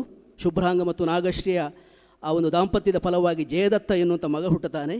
ಕಾಳಿಂಗನವರ ಪ್ರತಿ ಪ್ರಸಂಗಗಳಲ್ಲಿ ಬರುವಂಥ ವಿಶಿಷ್ಟವಾದ ಖಳನಾಯಕಿಯ ಪಾತ್ರವು ಈ ಒಂದು ಪ್ರಸಂಗದಲ್ಲಿ ಕೂಡ ಸೃಷ್ಟಿಯಾಗಿದೆ. ಚಿಂತಾಮಣಿ ಎನ್ನುವಂಥ ಹೆಸರಿನ ಖಳನಾಯಕಿಯನ್ನು ಕೂಡ ನಾಗಶ್ರೀ ಭಾಗ 2ರ ಪ್ರಸಂಗದಲ್ಲಿ ಅವರು ಸೃಷ್ಟಿಸಿದ್ದಾರೆ. ಕಥೆಯ ಆರಂಭಿಕ ಭಾಗವೇ ಬಹಳ ರೋಚಕವಾಗಿದೆ. ಕತೆ ಮತ್ತು ಪದ್ಯ ರಚನೆ ಕೂಡ ಬಹಳ ಸೊಗಸಾಗಿ ಮಾಡಿದರು. ಆದರೆ ಏನು ಮಾಡೋಣ, ವಿಧಿಯ ಕೈವಾಡ. ಆ ಪ್ರಸಂಗ ಪೂರ್ಣಗೊಳ್ಳುವ ಮೊದಲೇ ಕಾಳಿಂಗನವರು ತಮ್ಮ ಬದುಕಿನ ಪ್ರಸಂಗವನ್ನು ಕೂಡ ಮುಗಿಸಿದ್ದು ಬಹಳ ಶೋಚನೀಯ ವಿಷಾದಕರವಾದಂಥ ವಿಷಯ. ನಾವುಡ್ರು ತನ್ನ ರಚನೆಯ ಪಂಚಶ್ರೀಯ ಪ್ರಸಂಗಗಳಲ್ಲದೆ ಅಮೃತಮತಿ ಎನ್ನುವಂಥ ಜಿನಧರ್ಮದ ಕಥಾವಸ್ತುವಿನ ಪ್ರಸಂಗಕ್ಕೂ ಪದ್ಯ ರಚನೆಯನ್ನು ಮಾಡಿದ್ದಾರೆ. ನಮ್ಮ ರಮೇಶ್ ಬೇಗಾರ್ ಸರ್ ಅವರ ವಿಶಿಷ್ಟವಾದ ಕಥಾ ಸಂಯೋಜನೆಯಲ್ಲಿ, ನಿರ್ದೇಶನದಲ್ಲಿ ಮತ್ತು ನಿರ್ಮಾಣದಲ್ಲಿ ಮೂಡಿಬಂದಂಥ ಒಂದು ವಿಶೇಷವಾದ ಪ್ರಸಂಗ ಅದು ಅಮೃತಮತಿ. ಆ ಕಾಲದಲ್ಲೇ ಅದು ನಮ್ಮನ್ನೆಲ್ಲ ಹುಚ್ಚುಗಟ್ಟಿಸಿದಂಥ ಒಂದು ಪ್ರಸಂಗ ಅಮೃತಮತಿ. ಕ್ಯಾಸೆಟ್ ಲೋಕದಲ್ಲಿ ಬಹಳ ದಾಖಲೆಯನ್ನು ಬರೆದಂಥ ಪ್ರಸಂಗದಲ್ಲಿ ಅಮೃತಮತಿಯಲ್ಲಿ ನಾವುಡರ ಆ ಅಮೃತ ಕಂಠಸೀರಿ ಎನ್ನುವಂಥದ್ದು ಬಹಳ ವಿಶೇಷವಾದದ್ದು. ಅಂದರೆ ಅದ್ಭುತವಾದ ಸಾಹಿತ್ಯವನ್ನು ನೀಡಿದ್ದಾರೆ ಮತ್ತು ಅದ್ಭುತವಾಗಿ ಆ ಪ್ರಸಂಗದಲ್ಲಿ ಅವರು ಹಾಡಿದ್ದಾರೆ. ಕಾಳಿಂಗನವರು ತನ್ನ ಪ್ರಬುದ್ಧವಾದ ಪ್ರಸಂಗಗಳಿಂದ ಜನಪ್ರಿಯರಾಗಿದ್ದಾರೆ. ಒಬ್ಬ ಆಶುಕವಿಯಾಗಿ ಆಶುಪಟುತ್ವವನ್ನು ಅವರು ಹೊಂದಿದವರು. ಅವರ ಆಶುಪಟುತ್ವ ಅಂತ ಹೇಳಿದರೆ ಅವರ ಬಾಯಿಂದ ಬರುವಂಥ ಪದ್ಯ ಪುಂಖಾನುಪುಂಖವಾಗಿ ಪದ್ಯಗಳು ಬರ್ತಾ ಇರುವುದನ್ನು ನಾವು ಕೇಳಿದ್ದೇವೆ. ಅದು ಒಟ್ಟಾರೆ ನೇಯ್ಗೆಯ ಪದ್ಯಗಳಲ್ಲ, ಅದು ಛಂದೋಬದ್ಧವಾದಂಥ ಒಂದು ರಚನೆಗಳು. ರಂಗಸ್ಥಳದಲ್ಲಿ ಭಾಗವತರಿದ್ದಾರೆ, ಎಷ್ಟೋ ಬಾರಿ ಅವರು ಪ್ರಸಂಗ ಪಟ್ಟಿ ಇಲ್ಲದೆಯೂ ಆ ಕಥಾ ಸಂದರ್ಭವನ್ನು ಗ್ರಹಿಸಿಯೇ ಅಲ್ಲಿ ಪದ್ಯವನ್ನು ಕಟ್ಟಿ ಹಾಡಬಲ್ಲಂತಹ ಆಶುಪಟುತ್ವವನ್ನು ಅವರು ಹೊಂದಿದ್ದಾರೆ ಅಂತಾದರೆ ಅದು ಎಷ್ಟೊಂದು ದೊಡ್ಡ ಕವಿ ಪ್ರತಿಭೆಯಾಗಿರಬಹುದು. ಅಂತಹ ಶ್ರೇಷ್ಠ ಕಾಳಿಂಗನವರ ಎಲ್ಲ ಪ್ರಸಂಗಗಳು ಮುದ್ರಣ ರೂಪದಲ್ಲಿ, ಪುಸ್ತಕ ರೂಪದಲ್ಲಿ ಜನಮಾನಸಕ್ಕೆ, ಯಕ್ಷಗಾನ ಲೋಕಕ್ಕೆ ಪರಿಚಿತ ಆದರೆ ಒಳ್ಳೆಯದು. ಇಂಥ ಒಂದು ಪವಿತ್ರ ವೇದಿಕೆಯಲ್ಲಿ, ಶಾರದಾಂಬೆಯ ಮಣ್ಣಿನಲ್ಲಿ ಭಾಗವತ ಶ್ರೇಷ್ಠರಾದಂಥ ಕಾಳಿಂಗನವರ ಪ್ರಸಂಗ ರಚನಾ ಲೋಕದ ಕೆಲವೊಂದು ವಿಚಾರಗಳನ್ನು ಹಂಚಿಕೊಳ್ಳುವುದಕ್ಕೆ ಅವಕಾಶ ಕೊಟ್ಟಂಥ ನನ್ನ ಆತ್ಮೀಯರಾದಂಥ ರಮೇಶ್ ಬೇಗಾರ್ ಸರ್ ಇವರಿಗೆ ಮತ್ತು ಯಕ್ಷಗಾನ ಅಕಾಡೆಮಿಗೆ ಸಂಬಂಧಿಸಿದಂಥ ಎಲ್ಲ ಸಂಸ್ಥೆಗಳಿಗೆ, ಗಣ್ಯರಿಗೆ, ಮಲೆನಾಡಿನ ಅಪ್ಪಟ ಯಕ್ಷಗಾನ ಅಭಿಮಾನಿಗಳಿಗೆ ತಲೆಬಾಗಿ ವಂದಿಸ್ತಾ ಮತ್ತೊಮ್ಮೆ ಕೃತಜ್ಞತೆಯನ್ನು ಸಲ್ಲಿಸ್ತಾ ವಿರಮಿಸ್ತಾ ಇದ್ದೇನೆ. ನಮಸ್ಕಾರ.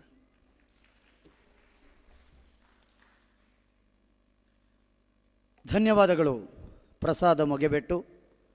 ಬಹಳ ಅದ್ಭುತವಾದಂತಹ ಒಂದು ವಿಚಾರದ ಬಗ್ಗೆ ಅಷ್ಟೇ ಅದ್ಭುತವಾಗಿ ಬೆಳಕನ್ನು ಚೆಲ್ಲಿದಿರಿ.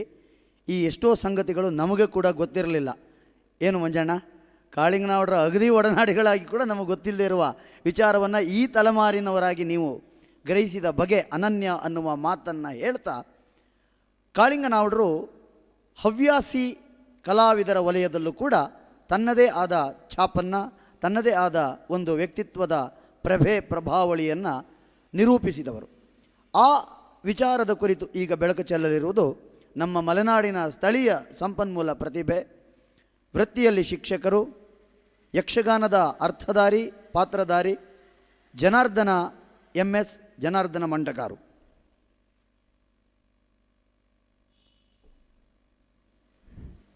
ಶ್ರೀ ಶಾರದಾ ಗುರುಭ್ಯೋ ನಮಃ. ಆದರಣೀಯ ಆತ್ಮೀಯ ಗಣ್ಯಮಾನ್ಯರೇ, ಸಭೆಗೆ ಶೋಭೆ ತಂದಿರುವಂತಹ ವಿದ್ಯಾವಂತ, ವಿಚಾರವಂತ, ಪ್ರಜ್ಞಾವಂತ, ವಿಮರ್ಶಕ, ಪ್ರೇಕ್ಷಕ, ವೀಕ್ಷಕ ಬಂಧುಗಳೇ, ಇಲ್ಲಿ ಬಂದು ನಿಂದು ನಾನು ಮಾತನಾಡ್ತಿದ್ದೇನೆಂದರೆ ಒಂದು ಕಾರಣ ಇವರೆಲ್ಲ ಹೇಳಿದ ಹಾಗೆ ಕಾಳಿಂಗನವರ ಅಭಿಮಾನಿ, ಅವರಿಂದಲೇ ಯಕ್ಷಗಾನದ ಪೂರ್ಣ ಸ್ಫೂರ್ತಿ ಪಡೆದವರಲ್ಲಿ ನಾನು ಒಬ್ಬ ಅಂತ ಹೇಳಲಿಕ್ಕೆ ಹೆಮ್ಮೆ.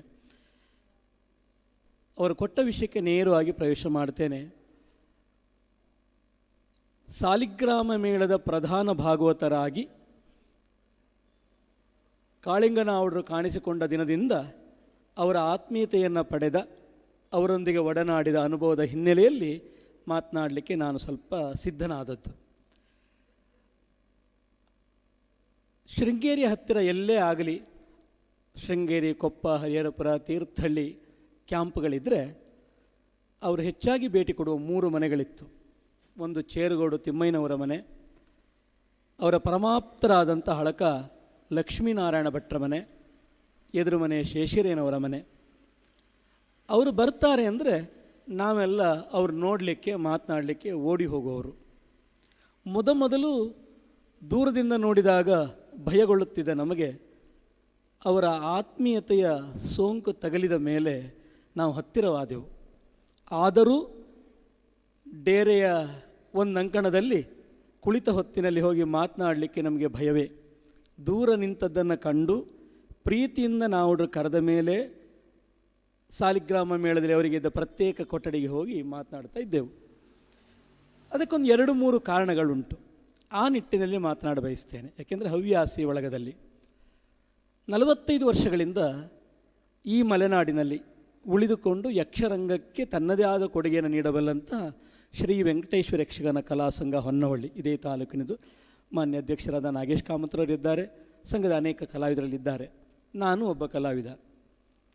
ಸುಮಾರು 38-40 ವರ್ಷದ ಹಿಂದಿನ ಕಥೆ. ಚೇರುಗೋಡು ತಿಮ್ಮಯ್ಯ ಅನ್ನುವರ ಮನೆಯಲ್ಲಿ ಒಂದು ತಾಳಮದ್ದಲೆ. ಹವ್ಯಾಸಿ ಕಲಾವಿದರನ್ನ ಹೇಗೆ ಅವರು ಆತ್ಮೀಯತೆಯಿಂದ, ಅಭಿಮಾನದಿಂದ, ಪ್ರೀತಿಯಿಂದ ಕಾಣುತ್ತಿದ್ದರಲ್ಲಿಗೆ ಆ ಘಟನೆ ಪೂರಕ ಪ್ರೇರಕ. ತಿಮ್ಮಯ್ಯನವರ ಮನೆಯಲ್ಲಿ ನಾವು ಬರ್ತಾರೆ ಅಂದರೆ ತುಂಬ ಜನ ಮಾತಾಡಲಿಕ್ಕೆ, ನೋಡಲಿಕ್ಕೆ, ಅವರೊಟ್ಟಿಗೆ ಕೂಟದಲ್ಲಿ ಭಾಗಿಯಾಗಲಿಕ್ಕೆ ಪ್ರಸ್ತಾಪ ಆಯಿತು. ಒಂದು ತಾಳಮದ್ದಲೆ ಮಾಡಬೇಕಾಗಿತ್ತಲ್ಲ ಇಂಥ ದಿನ ಅಂತ ಕೇಳಿದಾಗ ಅದಕ್ಕೆ ಮೂಲ ಕಾರಣ ಹಳಕ ಲಕ್ಷ್ಮಣ ಭಟ್ರು, ಅವರಿಗೆ ಪರಮಾಪ್ತರು, ಎಷ್ಟೋ ದಿನ ಅವ್ರ ಜೊತೆಗಿದ್ದವರು. ಅವರು ಹಾಗೆ ಏನೋ ಭಟ್ಟ ಏನಾಗಬೇಕು ನಿನಗೆ ಅಂತ, ಹೀಗೆ ಮಾಡೋದಕ್ಕೇನಂತೆ, ಕಲಾವಿದರು ಚಂಡೆಗೆ ರಾಮು ಒಂದು ಕರ್ಕೊಂಡು ಬರುತ್ತೆ, ಮತ್ತು ಇಲ್ಲಿ ಕಲಾವಿದರು ಸಾಕು. ಇವರಿಗೆಲ್ಲ ಕೇಳಲಿಕ್ಕೆ ಹೆದರಿಕೆ. ಈ ಹೊತ್ತಿನಲ್ಲಿ ನೆನಪಾಗುವ ಇನ್ನೊಂದು ಅದ್ಭುತ ಪ್ರತಿಭೆ ಅಮೀನ್ರವ್ರಿಗೆ ಗೊತ್ತುಂಟು, ಹಳಕ ರಮೇಶ್ ಭಟ್, ಅದ್ಭುತ ಚಂಡೆ ಮದ್ದಲೆ ವಾದಕರು, ನನ್ನ ಪ್ರಿಯ ಗೆಳೆಯ. ಅವ ಮದ್ದಲೆಗೆ ಸಾಕು, ಮುಮ್ಮೇಳಕ್ಕೆ ನೀವು ಜೋಡಿಸಿ, ಪ್ರಸಂಗ ನಿಮ್ಮದು ಆಯ್ಕೆ ಅಂತ ಹೇಳಿ ಚೇರುಗೋಡು ತಿಮ್ಮಯ್ಯನವರ ಮನೆಯಲ್ಲಿ ಸುಮಾರು 4 ಗಂಟೆಯಿಂದ 4:15 ಗಂಟೆ ಕಾಲ ಗಣೇಶ ಮೂರ್ತಿ, ಶಿವಶಂಕರೆಲ್ಲ ಇದ್ದಾರೆ ತಾಳಮದ್ದಲೆ ಭಾಗವಹಿಸಿದವರು. ಮಂಗಲಗೀತೆವರೆಗೂ ಗಣಪತಿ ಸ್ತುತಿಯಿಂದ ಒಬ್ಬರೇ ಭಾಗವತಿಕೆ ಮಾಡಿದವರು. ಅವತ್ತು ಅಂಬೆ ಪಾತ್ರ ನನಗೆ ಎಲ್ಲಿ ಹೆದರಿಕೆಯಿಂದ ಹತ್ತಿರ ಕೂರ್ಲಿಕ್ಕಿಲ್ಲಪ್ಪ, ಕರೆದು ಕೂರಿಸಿ ಇಂತಿಂಥ ಪದ್ಯಕ್ಕೆ ಅರ್ಥ ಹೇಳಬೇಕು, ಹೀಗೆ ಹೋಗುವ ಅಂತ. ಆ ತಾಳಮದ್ದಲೆ ಆದ ಮೇಲೆ ಕೊಚ್ಚಿಕೊಳ್ಳುವುದಲ್ಲ. ಮೇಳದ ಆಟ ಇದ್ದರೆ ಹತ್ತಿರ ಹೋಗಿ ದೂರ ನಿಂತಾಗ ಅವರು ನಾನು ಮಾತಾಡ್ಲಿಕ್ಕೆ ಹೋಗಲಿಲ್ಲ ಅಂದರೆ ಅಂಬೆ ಬಾಯ್ಲಿ ಅಂತ ಕರೆದು ಮಾತಾಡಿದ ಸೌಜನ್ಯ. ಆತ್ಮೀಯತೆಯ ಪ್ರಭಾವ ಪರಿಣಾಮ ಎಷ್ಟಿತ್ತು ಅನ್ನಲಿಕ್ಕೆ ಈ ನಮ್ಮ ಆಪ್ತವಲಯದಲ್ಲಿ ಮಕ್ಕೆಮನೆ ವೆಂಕಟರಮಣಯ್ಯ ಅನ್ನೋರಿದ್ದರು. ಅವರು ಹವ್ಯಾಸಿ ಅರ್ಥಧಾರಿಗಳು.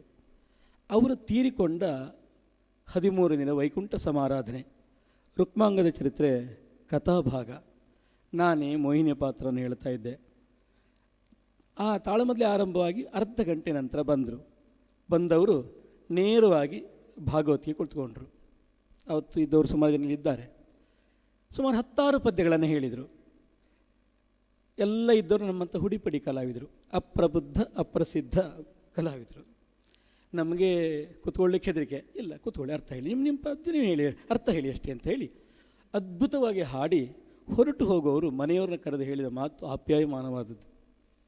ವೆಂಕಟರಮಣಯ್ಯನವರು ಭಾರಿ ದೋಸ್ತಿ. ನನಗೆ ಜೀವಂತ ಇದ್ದಾಗ ನನಗೆ ಬರಲಿಕ್ಕೆ ಆಗಲಿಲ್ಲ, ಇವತ್ತು 13 ದಿನ ಬರಬೇಕಾಯಿತು, ಅವರ ಪ್ರೀತ್ಯರ್ಥ ಹಾಡಿದ್ದೇನೆ, ಹೆದರ್ಕೊಳ್ಳಿ ಬೇಡಮ್ಮ ಅಂಥೇಳಿ ಅವರ ಶ್ರೀಮತಿಯರೇ ಧೈರ್ಯ ಹೇಳಿ ಹೊರಟು ಹೋಗುವಾಗ ಅವರ ಹೃದಯದ ಮೃದುತ್ವ ಎಷ್ಟು ದೊಡ್ಡದು ಅಂತ. ದೂರದಲ್ಲಿ ನೋಡಿದರೆ ಕಾಠಿಣ್ಯವೋ ಸಿಂಹ ಗಾಂಭೀರ್ಯವೋ ಗೊತ್ತೋ ಗೈರೋ ಅದರಲ್ಲಿ ಏನು ಅನ್ನಿಸ್ತಾ ಇತ್ತು. ಬಳಸಿದ್ರೆ ಗೊತ್ತುಂಟು ಮಗುವಿನ ಅಂಥ ಮೃದುತ್ವ ಅವ್ರ ಹೃದಯದಲ್ಲಿತ್ತು ಅಂತ ಹೇಳಿ.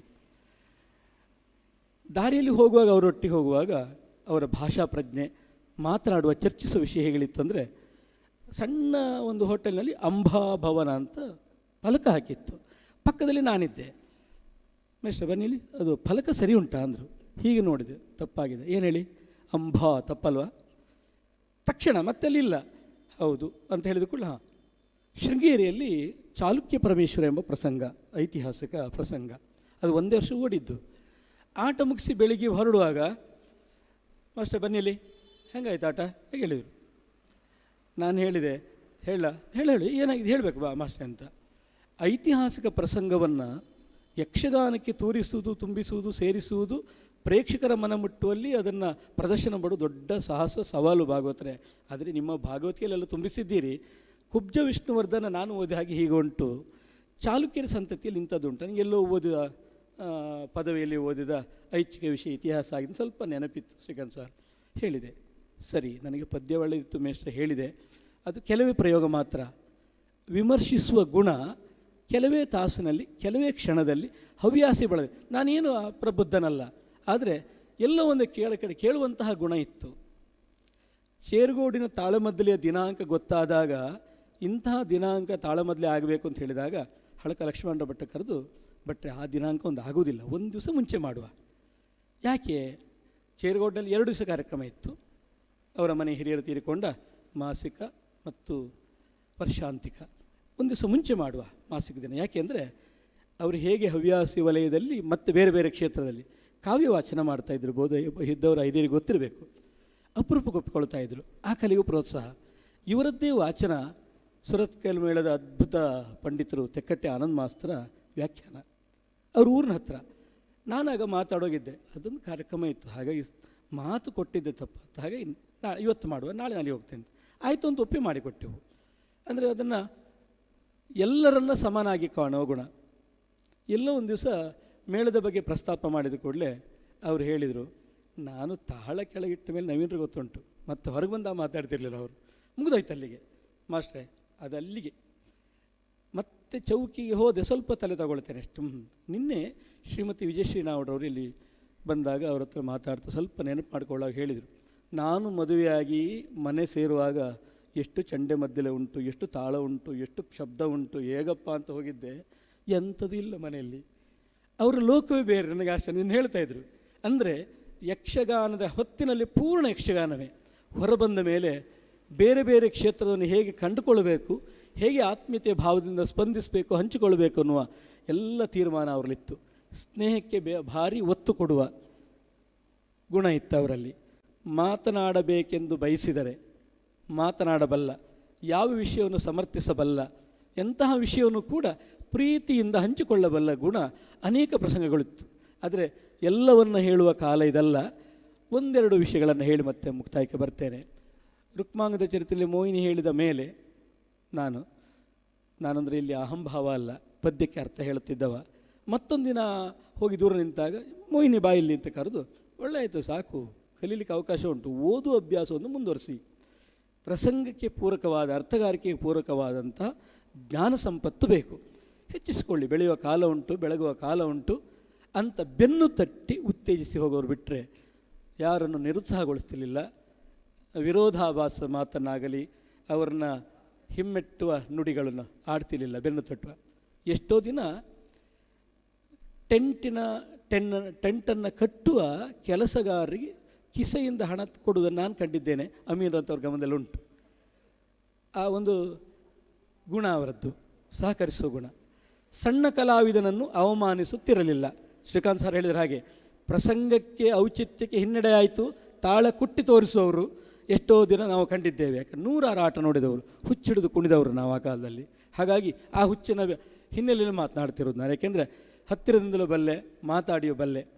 ಹೆಮ್ಮೆಯ ನುಡಿ ಅಷ್ಟಲ್ಲ, ಅಭಿಮಾನದ ನುಡಿ, ಆತ್ಮೀಯತೆ ನುಡಿ. ಹರಿಹರಪುರದಲ್ಲಿ ಒಂದು ಯಕ್ಷಗಾನ ಪ್ರದರ್ಶನ, ಗಣೇಶ ಮೂರ್ತಿಯವರಿಗೆ ಗೊತ್ತುಂಟು, ಶಿವಶಂಕರಿಗೆ ಗೊತ್ತುಂಟು. ಅವತ್ತು ಅವರಿಗೆ ಸನ್ಮಾನ ಮಾಡಬೇಕು ಅಂತ ಆಟವನ್ನು ಒಪ್ಪಿಕೊಂಡವರ ನಿಲುವು, ಬದ್ಧ ಒಲವು. ಮಾಸ್ಟರ್ ನಿರೂಪಣೆ ಮಾಡಬೇಕಲ್ಲ ಅಂದರು. ನಮಗೆ ನಿರೂಪಣೆ ಮಾಡಲಿಕ್ಕೆ ನಾವುಡ್ರ ವೇದಿಕೆ ಬಂದ ಧೈರ್ಯ ಇಲ್ಲಿ ಹೋಗಿ ಕೇಳಿದೆ ಎಂತ ಮಾಡೋದು ಅಂತ. ಏನು ಹೇಳಲಿಕ್ಕೆ ಉಂಟು, ನಾನು ಎಷ್ಟೊತ್ತಿಗೆ ಬರಲಿಕ್ಕೆ ಉಂಟು, ಎಷ್ಟೊತ್ತಿಗೆ ಮಾಡ್ತೀರಿ ನೀವು ಹೇಳಬೇಕು ಅಂತ. ಇಂಥ ಸನ್ನಿವೇಶಕ್ಕೆ ಬರಬೇಕು, ನಾನು ರೆಡಿ ಇರ್ತೇನೆ, ನಾನು ಇಂತಿಷ್ಟೊತ್ತಿಗೆ ಚೌಕಿಗೆ ಬರ್ತೇನೆ, ನೀವು ಸಿದ್ಧ ಮಾಡಿಕೊಂಡ್ರೆ ಸರಿ, ಹೆಚ್ಚೇನು ಕೊಡಲಿಕ್ಕಿಲ್ಲ, ನಾನು 5ರಿಂದ 2 ನಿಮಿಷ ಮಾತಾಡ್ತೇನೆ ಅಷ್ಟೇ. ಸರಿ, ವೇದಿಕೆ ಹೋದು ಮುಗಿಸಿದೆವು. ಮೇಲೆ ಹೇಳಿದೆ ನಾನು, ಭಾಗವತ್ರೆ ಹರಿಹರಪುರದಲ್ಲಿ ನಾನು ಆಗ ಇದ್ದೆ, ನಾರ್ವೆ ಓಡಾಡುವ ನಮ್ಮ ಅಣ್ಣನ ಮನೆ, ಬಂದು ಹೋಗ್ಬೇಕು ಬೆಳಿಗ್ಗೆ ಅಂತ. ಎಷ್ಟೊತ್ತಿಗೆ? ಆಟ ಮುಗಿದು ಕೂಡಲೇ ಇರ್ತಿರಲ್ಲ ಬೆಳಿಗ್ಗೆ. ಸರಿ, ನಮ್ಮ ಅಣ್ಣನ ಮನೆಗೆ ಹಳಕ ಲಕ್ಷ್ಮೀನಾರಾಯಣ ಭಟ್ರ ಒಟ್ಟಿಗೆ, ಅವರಿಗೆ ಗುರುಸ್ಥಾನದಲ್ಲಿದ್ದ ಗೋರ್ಪಾಡು ವಿಠ್ಠಲಪಾಡರೊಟ್ಟಿಗೆ ನಾವು 4 ಜನ ಅಣ್ಣನ ಮನೆಗೆ ಹೋದೆವು. ತಿಂಡಿ ತಿನ್ನಲಿಕ್ಕೆ 1 ಗಂಟೆ ಮುಂಚಿತವಾಗಿ 6:15ರಿಂದ 7:15 ನಿರಂತರ ಸಂಭಾಷಣೆ. ಗೋರ್ಪಾಡಿ ವಿಠಲ್ ಪಾಟೀಲ್ ಗುರು ಸಮಾನರು, ಅವರೊಟ್ಟಿಗೆ ನನಗೆ ಈಗಲೂ ನೆನಪಿದೆ,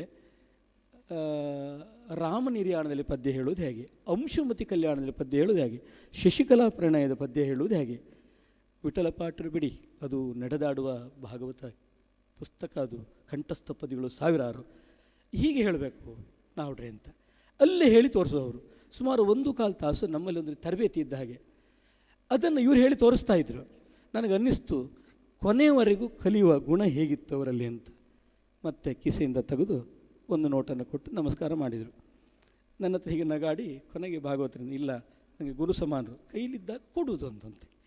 ನಾವುಡ್ರ ಬೇರೆ ಮುಖವನ್ನು ಅರಿಯದಂತಹ, ಸನಿಹದಲ್ಲಿ ನೋಡದೇ ಇರೋರು ಅವರಿಗೆ ಗತ್ತು, ಸಿಟ್ಟು, ಕೋಪ, ಅಹಂಭಾವ ಅಂತೆಲ್ಲ ಹೇಳಿರಬಹುದು. ಏನೋ ಬಲ್ಲವರೇ ಬಲ್ಲರು, ಕುಲ್ಲರೇನು ಬಲ್ಲರಲ್ವ.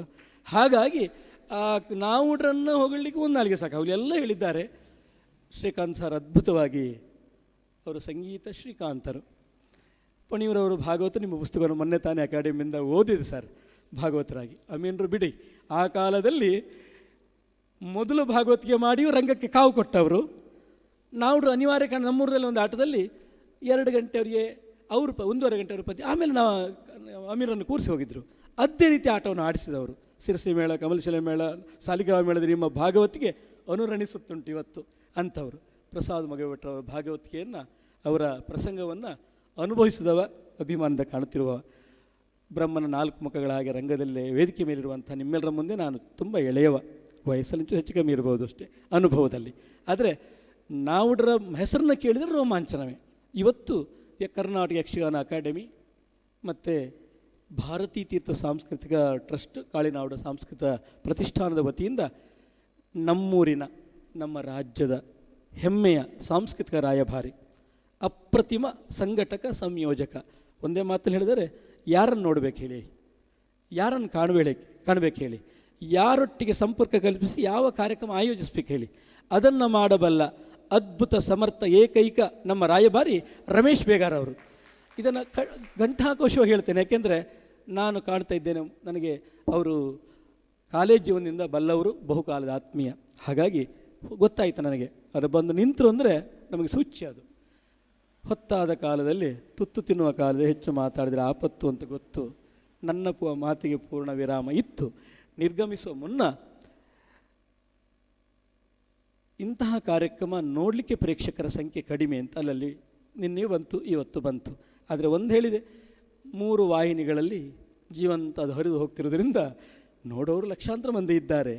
ಭಾಗವಹಿಸೋರಿಗೆ ಏನು ನೋವಿಲ್ಲಲ್ಲ ಅಲ್ವಾ? ನೋವಾದರೆ ಎಂತ ಮಾಡೋದು, ನೋವೇ ಅಲ್ವಾ? ಅದನ್ನು ಸರಿಯಾಗಿ ನೋವೇ. ಆದ್ದರಿಂದ ನಾವೆಲ್ಲ ಪ್ರೀತಿಯಿಂದ ಭಾಗವಹಿಸ್ತಿದ್ದೇವೆ. ರಮೇಶ್ ಅವರೇ, ನಿಮ್ಮ ಆದರ, ಆತಿಥ್ಯ, ಅಭಿಮಾನ, ಸಂಯೋಜನೆ, ನಿಮ್ಮ ಈ ಕಳಕಳಿ, ನಾವುಡ್ರ ಮೇಲಿನ ನಿಮ್ಮ ಅಪಾರ ಅಭಿಮಾನ, ಇಟ್ಟ ಹೆಸರು ಸದಾ ಅದು ಪ್ರಜ್ವಲಿಸ್ತಾ ಇದೆ. ಹಾಗಾಗಿ ನಿಮ್ಮ ಈ ಸಂಯೋಜನೆಗೆ ಅವಕಾಶ ಕೊಟ್ಟ ನಿಮಗೆ, ಭಾಗವಹಿಸಲು ನಿಮ್ಮೆಲ್ಲರ ಜೊತೆಗೆ ಹಂಚಿಕೊಳ್ಳಿಕ್ಕೆ ಅವಕಾಶ ಕೊಟ್ಟ ನಿಮ್ಮಂಥ ಗಣ್ಯಮಾನ್ಯರಿಗೆ, ವೀಕ್ಷಿಸುತ್ತಿರುವ ಎಲ್ಲ ಪ್ರೇಕ್ಷಕ ಬಂಧುಗಳಿಗೆ ಪ್ರಣಾಮಗಳನ್ನು ಅರ್ಪಿಸುತ್ತಾ, ಶಾರದಾ ಅನುಗ್ರಹ ಎಲ್ಲರಿಗೂ ಸಂಪ್ರಾಪ್ತಿಸಲಿ, ಯಕ್ಷಗಾನ ಕಲೆ ಉಳಿಯಲಿ, ಬೆಳೆಯಲಿ, ಬೆಳಗಲಿ ಎಂಬ ಪ್ರಾರ್ಥನೆಯೊಂದಿಗೆ ಮಾತಿಗೆ ಮಂಗಲ ಆಡ್ತೇನೆ. ಯಕ್ಷಗಾನಂ ಗೆಲ್ಗೆ, ಬಾಳ್ಗೆ. ನಮಸ್ಕಾರ. ಧನ್ಯವಾದಗಳು ಜನಾರ್ದನ MS. ಮಲೆನಾಡ ಮಧುರ ಮೃದು ಮಿತ ಭಾಷೆಗೆ ಹೆಸರು ಜನಾರ್ದನ. ಅದನ್ನು ತನ್ನ ಪ್ರಸ್ತುತಿಯಲ್ಲಿ ಕೂಡ ತೋರಿಸಿದ್ದಾರೆ. ನಿನ್ನೆ ಒಂದು ವಿಚಾರ ಸಂಪನ್ಮೂಲ ವ್ಯಕ್ತಿಗಳ ಗೈರಿನಿಂದ ಆಗಿಲ್ಲ. ಮೇಳದ ವ್ಯವಸ್ಥೆಯಲ್ಲಿ ಕಾಳಿಂಗ ಅನ್ನುವ ವಿಚಾರದ ಬಗ್ಗೆ ಇವತ್ತು ನಾವು ಕೇಳಿಕೊಂಡ ಮೇರೆಗೆ ಗಾನಾರಾಧನೆಗೆ ಬಂದಂತಹ ಅವರ ಕಾಲದ ಅವರ ಸಹಭಾಗವತರಾಗಿ ಮತ್ತು ಅವರ ಆದರ್ಶಗಳನ್ನು ಅವರ ಅನುಸರಣೆಯನ್ನು ಅವರಿದ್ದಾಗಲೇ ಮಾಡಿ ಜೈ ಅನಿಸ್ಕೊಂಡಂತಹ ಸದಾಶಿವ ಅಮೀನ್ ಈಗ ನಮ್ಮ ಜೊತೆಗೆ.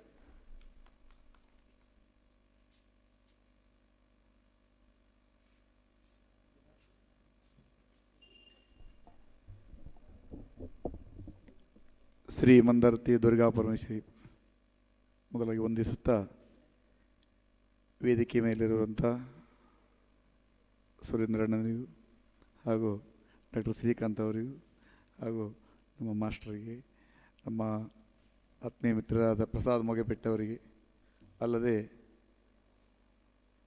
ಚಿಕ್ಕದಾಗಿ ಚೊಕ್ಕವಾಗಿ ಸೇರಿದಂಥ ಗಣ್ಯಾತಿ ಗಣ್ಯ ಹಾಗೂ ನಮ್ಮ ನಾವುಡ್ರ ಅತೀ ಆತ್ಮೀಯ ಮಿತ್ರರಾದಂಥ ರಾಜು ಶೆಟ್ಟರು ದಂಪತಿಗಳಿಗೂ ಇವರಿಗೆಲ್ಲ ಪ್ರಥಮವಾಗಿ ಪ್ರಣಾಮ ಅರ್ಪಿಸುತ್ತಾ, ನನಗೆ ಮಾತನಾಡಲು ಬರುವುದಿಲ್ಲ. ಆ ದೇವರೊಂದಿಗೆ ಇದ್ದಂಥ ಕೆಲವೊಂದು ಗಳಿಗೆಯನ್ನು ಹಂಚಿಕೊಳ್ಳಲಿಕ್ಕೆ ನಾನು ಇಷ್ಟಪಡ್ತೇನೆ. ಆ ಗಳಿಗೆಯನ್ನು ಹಂಚಿಕೊಳ್ಳಲಿಕ್ಕೆ ನನಗೆ ಅವಕಾಶ ಮಾಡಿಕೊಟ್ಟಂಥ ಕರ್ನಾಟಕ ಯಕ್ಷಗಾನ ಅಕಾಡೆಮಿ, ಕರ್ನಾಟಕ ಸರ್ಕಾರ ಹಾಗೂ ಶ್ರೀ ಭಾರತೀ ತೀರ್ಥ ಸಾಂಸ್ಕೃತಿಕ ಟ್ರಸ್ಟ್ ಕಾಳಿಂಗನವಾಡ ಸಾಂಸ್ಕೃತಿಕ ಪ್ರತಿಷ್ಠಾನ ಸಹಯೋಗ, ಅಲ್ಲದೆ ನನ್ನ ಆತ್ಮೀಯ ಮಿತ್ರರಾದ ರಮೇಶ್ ಬೇಗಾರ್ ಅವರಿಗೂ ನಾನು ಕೃತಜ್ಞತೆ ಸಲ್ಲಿಸ್ತೇನೆ. ನಾವುಡರೊಂದಿಗಿನ ಆ 4 ವರ್ಷ ನನ್ನ ಜೀವನದ ಅತ್ಯಮೂಲ್ಯ ಕ್ಷಣಗಳು. ಯಾಕಂದರೆ ಅವರ ಸಹಭಾಗವತರಾಗಿ 2 ವರ್ಷಕ್ಕಿಂತ ಜಾಸ್ತಿ ಯಾರು ಇದ್ದದ್ದಿಲ್ಲ. ಯಾಕಂದರೆ ಅವರ ಪ್ರಭಾವ, ಅವರು 1 ಗಂಟೆಗೆ ಬಂದಿಲ್ಲ ಅಂದರೆ ಯಾವುದೋ ಒಂದು ಕಡೆಯಲ್ಲಿ ಕೂಗ್ತಾಯಿದ್ರು, ನಾವುಡ್ರೋ ಅಂತಾಯಿದ್ರು. ಹಾಗೆ ಕೆಲವರಿಗೆ ಭಾರಿ ಕಷ್ಟ ಆಗ್ತಿತ್ತು ಅದನ್ನು ಸಹಿಸ್ಕೊಳ್ಳಿಕ್ಕೆ. ಅದು ನನಗೆ ಖುಷಿ ಆಗ್ತಾಯಿತ್ತು. 12, ಯಾಕಂದರೆ ಆವಾಗ ಕೆಲವು ಭಾಗವತರಿದ್ದಾಗ 12:30ವರೆಗೆ ಕೂಗ್ತಾಯಿದ್ರು. ಆದರೆ ನನಗೆ ಸ್ವಲ್ಪ ರಿಯಾಯಿತಿ ಇತ್ತು. ಯಾಕಂದರೆ ನಾನು 18 ವರ್ಷದಲ್ಲಿ ಆ ಮೇಳದಲ್ಲಿದ್ದೆ ಸ್ಟಾರ್ಟಿಂಗ್. ಸೆಕೆಂಡ್ 20ನೇ ವರ್ಷ ಇದೆ. ಸಣ್ಣ ಹುಡುಗ ಏನೋ ಹೇಳ್ತಾನೆ ಬಿಡಿ ಅಂತೇಳಿ ನನಗೆ ಸ್ವಲ್ಪ ರಿಯಾಯಿತಿ ಮಾಡ್ತಿದ್ರು. ರಿಯಾಯಿತಿ ಎಷ್ಟಾದರೂ 1 ಗಂಟೆ ತನಕ ಅಷ್ಟೇ, ಅದ್ರ ಮೇಲೆ ರಿಯಾಯಿತಿ ಇಲ್ಲ. ಸಣ್ಣ ಹುಡುಗ ಆಗಲಿ ಸಣ್ಣ ಮಗು ಇದ್ದರೂ ರಿಯಾಯಿತಿ ಇಲ್ಲ. ನನಗೆ 12:45 ಆದ ಕೂಡಲೇ ಚೌಕಿಯಲ್ಲಿ ಬಂದರೆ ಆಯ್ತಲ್ಲ, ಇಲ್ಲಾಂದರೆ ಎದೆಯಲ್ಲಿ ಅವಲಕ್ಕಿ ಕುಡಿದಾಗ್ತಿತ್ತು. ಇವ್ರದ್ದು ಬೈಕಿನ ಸೌಂಡ್ ಬರಲಿಲ್ಲ ಇವರು, ಏನೋ ಒಂದು ಗಲಾಟೆ ಇತ್ತು. ಆಮೇಲೆ 12:30-35ಕ್ಕೆ ಬೈಕ್ ಬಂತು. ಅಲ್ಲಿ ನಿಶ್ಚಿಂತ, ಕೂಗಿದ್ರು ಅಡ್ಡಿಲ್ಲ, ಅಲ್ಲಿ ರೆಡಿ ಇದ್ದಾರಲ್ಲ, ಖುಷಿ ಆಗ್ತದೆ. 1 ಗಂಟೆಗೆ ಯಾವುದಾದ್ರು ಒಂದು ಕಡೆ ಶುರುವಾಗ್ತೈತೆ. ಅದು ಎಲ್ಲಿವರೆಗೆ ಅಂದರೆ ಕಾಳಿಂಗ ನಾವುಡ್ರ ಅಂತ ಒಂದು 2 ವಾಯ್ಸು ಬಂದಿಲ್ಲ ಅಂದರೆ ನನಗೆ ಭಾರಿ ಬೇಜಾರು. ಇವತ್ತು ಯಾರು ಕೂಗಲಿಲ್ಲಲ್ಲ ಅಂತ. ನನ್ನ ಪದ್ಯ ಸಾಕಂತಲ್ಲ, ಅವರು ಬೇಕಂತ ಅಷ್ಟೇ. ಆದರೆ ಎಲ್ಲಿವರೆಗೆ ಅದೊಂದು ಅಭಿಮಾನ ಅಂದರೆ ಆ ಚಂದ್ರಗುತ್ತಿ ಸೊರಬ ಆ ಕಡೆಯಲ್ಲಿ ಯಕ್ಷಗಾನ ಅಭಿರುಚಿ ಇದ್ದರು ಕಡಿಮೆ. ಆ ಊರಲ್ಲೂ ಕೂಗ್ತಾಯಿದ್ರು. ಅವರಿಗೆ ಕಾಳಿಂಗ ನಾವುಡ್ರೋ, ಕಾಳಿಂಗ ಗೌಡ್ರು ಅಂತ ಗೊತ್ತು, ಕಾಳಿಂಗ ಗೌಡ್ರೋ ಅಂತ ಇದ್ರು. ಅಂದರೆ ಕಾಳಿಂಗ ಅಂತ ಗೊತ್ತು, ಅಷ್ಟು ಅಭಿಮಾನ. ಅಲ್ಲದೆ ಅವರು ಚೌಕಿಲಿದ್ದಾಗಲೂ ಯಾರಿಗೆ ಬೈತಾ ಇರಲ್ಲ, ಯಾರಿಗೆ ಹೊಡಿತಾ ಇರಲ್ಲ, ಏನಿಲ್ಲ. ಅವರಿದ್ದಾಗ ಪಿನ್ ಡ್ರಾಪ್ ಸೈಲೆಂಟ್. ಈ ಚರ್ಚಲ್ಲಿ ಫಾದರ್ ಇದ್ದಾಗ ಎಷ್ಟು ಸೈಲೆಂಟ್ ಇರ್ತದೋ, ಅವ್ರು ಎದ್ದು ಕೂತು ಮಂಡೆ ಬಚ್ಕೊಂತ ಡ್ರೆಸ್ ಮಾಡ್ಕೊಳ್ತಾ ಇರುವಾಗ ಹಿರಿಯ ಕಲಾವಿದರು ಗಟ್ಟಿ ಭಾಗವತರಿದ್ದೀರಿ ಸುಮ್ಮನೆ ಅಂತ ಅಷ್ಟು ಪಿನ್ ಡ್ರಾಪ್ ಸೈಲೆಂಟ್. ಆ ಒಂದು ವ್ಯಕ್ತಿತ್ವ ಯಾರಿಗಿಲ್ಲ ಬಿಡಿ. ಅದು ಮುಂದೆ ಬರಲಿಕ್ಕೂ ಇಲ್ಲ, ಹಿಂದೂ ಇಲ್ಲ. ಮತ್ತು ರಂಗದಲ್ಲಿ ಅವರು ಎಷ್ಟು ಎಚ್ಚರವಾಗಿರ್ತಿದ್ದಾರೆ ಅಂದರೆ, ಬನಶಂಕರಿ ಪ್ರಸಂಗ ಅರಟೆಯವರು ಕನಸಿನಲ್ಲಿ ಮಲಗುವಂಥ ಪ್ರಸಂಗ, ದೇವಿ ಬಂದು ಫಲ ಕೊಡ್ತಾಳೆ. ಅದು ಸಿಂಹಾಸನ ಶೇಕಾಗಿ ಆ ಫಲ ಕೆಳಬಿದ್ದಿತ್ತು. ಕನಸಿನಿಂದೆಚ್ಚೆತ್ತ ಮಾನಿನ ಸನಿಯದಲ್ಲಿ ಫಲವ ಕಾಣುತ್ತಾ, ಅಲ್ಲಿ ತಲೆ ಬುಡದಲ್ಲಿ ಇರ್ತಿತ್ತು, ಎತ್ಕೊಂಡು ತಿಂತಾಯಿದ್ರು ಅವರು. ಅದು ಕೆಳಬಿದ್ದಿತ್ತು. ಅರಟೆಯವರು ಹುಡುಕ್ಲಿಕ್ಕೆ ಶುರು ಮಾಡಿದ್ರು. ಇನ್ನು ಇವ್ರು ಪದ್ಯ ಮುಗಿದ್ರು, ಇವ್ರದ್ದು ಕೂಡಲೇ ಪದ್ಯ ಚೇಂಜ್, ಕೆಳಗೆ ಬಿದ್ದೀಯ ಫಲವ ಕಾಣುತ್ತಾ ಅಂತ. ಕೆಳಗೆ ಬಿದ್ದಿತ್ತು ಅಂದರೆ ಅಲ್ಲಿ ಮತ್ತೆ ಅವಕಾಶ ಇಲ್ಲ. ಅಂದರೆ ಇವರೇ ನಿಲ್ಲೆಲ್ಲ ದಾನವ ನೆಡಗೊಬ್ಬ ನಿಲ್ಲಿಸುವೆ ನೋಡು ಶರ್ವ, ಇಷ್ಟು ಫಾಸ್ಟ್ ಇರ್ತಾಯಿತ್ತು. ಕಣ್ಣಿಯವರು ಇದು ಚಿತ್ರಾವತಿಯಲ್ಲಿ ಚಿತ್ರಾಕ್ಷ, ಈ ಇಷ್ಟು ಫಾಸ್ಟಲ್ಲಿಯೂ ನಿಲ್ಲು ನಿಲ್ಲು ದಾನವ ನನಗೊಬ್ಬ ನಿಲ್ಲಿಸುವ ನೋಡು ಶರವ. ಅಂದರೆ ಶರ ತೋರಿಸೋ ತನಕ ಬಿಡಲಿ, ತೋರಿಸು ಬಾಣ ತೋರಿಸು ಅಂತಾರೆ. ಅಂದರೆ ಅಷ್ಟು ಫಾಸ್ಟಲ್ಲ ಅಭಿನಯ ಮಾಡಿ ತೋರಿಸ್ಬೇಕು, ಅಷ್ಟು ಕೇರ್ಫುಲ್ ಇರ್ತಾಯಿದ್ರು. ಒಂದು ದಿವಸ ಅಂಗೋಲದಲ್ಲಿ ದೊಡ್ಡ ಹಿರಿಯ ಕಲಾವಿದರು, ಘನ ಪಂಡಿತೋತ್ತಮರು, ವಿಶ್ವಾಮಿತ್ರ ತಪಸ್ಸಾದ ಮೇಲೆ ಕೂತ್ಕೊಂಡು ಮಾತಾಡಲಿ ಶುರು ಮಾಡಿದ್ರು. ಅರ್ಧ ಗಂಟೆ ಆಯ್ತು, ಮುಕ್ಕಾಲು ಗಂಟೆ ಆಯ್ತು. ಪ್ರೇಕ್ಷಕರ ಕಡೆಯಿಂದ ಸಾಕೋ ಅಂದರು. ಅವ್ರಿಗೆ ಕೇಳಲಿಲ್ಲ. ಗಟ್ಟಿಗೂಲಿ ಶುರು ಮಾಡಿದ್ರು, ಕೇಳಲಿಲ್ಲ. ಇವ್ರಿಗೆ ಹೇಳಲಿಕ್ಕೆ ಉಪಾಯ ಇಲ್ಲ, ದೊಡ್ಡ ಕಲಾವಿದ್ರು ಎಂತ ಮಾಡೋದು. ಕಡೆಗೆ ಅವರು ಬಹುಶಃ ಒನ್ಸ್ ಮೋರ್ ಅಂದಾಗಾಯ್ತು ಅವರಿಗೆ. ಭಾಗವತನ ತಿರುಗಿ ಏನಂತೆ ಅಂದರೆ, ನೀವು ಹೊರಗೋಗ್ಬೇಕಂತೆ ಅಂದರೆ ಅವರು. ಅಂದರೆ ಅಷ್ಟು ಗಂಭೀರ ಸನ್ನಿವೇಶವನ್ನು ಅವರು ಎಷ್ಟು ಹಾಸ್ಯವಾಗಿ ತಗೊಳ್ತಾರಂದರೆ, ಬಾಂಬೆಯಲ್ಲಿ ಆಟ, ಕೃಷ್ಣಯ್ಯಜಿಯವರು ಬರಬೇಕಿತ್ತು ಇವ್ರ ಪದ್ಯಕ್ಕೆ, ಜಲೊಳ್ಳೆಯವರು ಪಕ್ಕ ಬಂದುಬಿಟ್ರು, ಕೂತ್ಕೊಂಡ್ರು. ಇವ್ರ ಪದ್ಯ ಮುಗೀತು, ಏನು ಜೋರು ಮಾಡಲಿಲ್ಲ. ಪದ್ಯ ಮುಗಿದು ಸ್ವಾಮಿ ಏನು ಬಂದ್ರಿ? ಜಲೊಳ್ಳೆಯವ್ರಿಗೆ ಕನ್ಫ್ಯೂಸ್ ಆಯ್ತು, ನಾನು ಬರಬಾರ್ದಿತ್ತು, ಏನಿಲ್ಲ ಆಯ್ತು ನೀವು ಅಳಿಸಿ ಅಂದರು. ಆಯ್ತು ಇವನ್ನೆಲ್ಲ ಹೌದು. ಅದು ಎಷ್ಟೇ ಗಂಭೀರ ಪ್ರಸಂಗವನ್ನು ಅವರು ಅಷ್ಟು ಹಾಸ್ಯಾಸ್ಪದವಾಗಿ ತಗೊಳ್ತಾ ಇದ್ರು. ಆದ್ದರಿಂದ ಅವರ ಜೊತೆಯಲ್ಲಿ 4 ವರ್ಷ ನಾನು ಸಾಗಿಸಿದ್ದು ನನ್ನ ಪೂರ್ವಜನ್ಮದ ಪುಣ್ಯ, ನನ್ನ ದೊಡ್ಡ ಭಾಗ್ಯ. ಅವರು ಇರುವಾಗಲೂ ಇಲ್ಲೇ ದ್ರೌಪದಿ ಪ್ರತಾಪ ಆಗಿತ್ತು. ಆ ದಿವಸ ಕಪಿಲ್ ದೇವ್ ವಿಶ್ವಕಪ್ ಕ್ರಿಕೆಟ್ ನಡೀತಾ ಇತ್ತು. ರಾತ್ರಿ ಟೈಮ್ನಲ್ಲಿ ಕ್ರಿಕೆಟ್ ಆಗ್ತಾ ಇರೋದು. ನಾನು ಬಂದು ಪೇಟ ಸುತ್ತಲಿ ಶುರು ಮಾಡಿದೆ. ಕರೆದ್ರು, ಇದು ಬಟ್ಟೆ ತೊಳೆದು ಎಷ್ಟು ದಿವಸ ಆಯ್ತು ನೀನಂದರು. ಇಲ್ಲ ತೊಳೆದಿದ್ದೆ.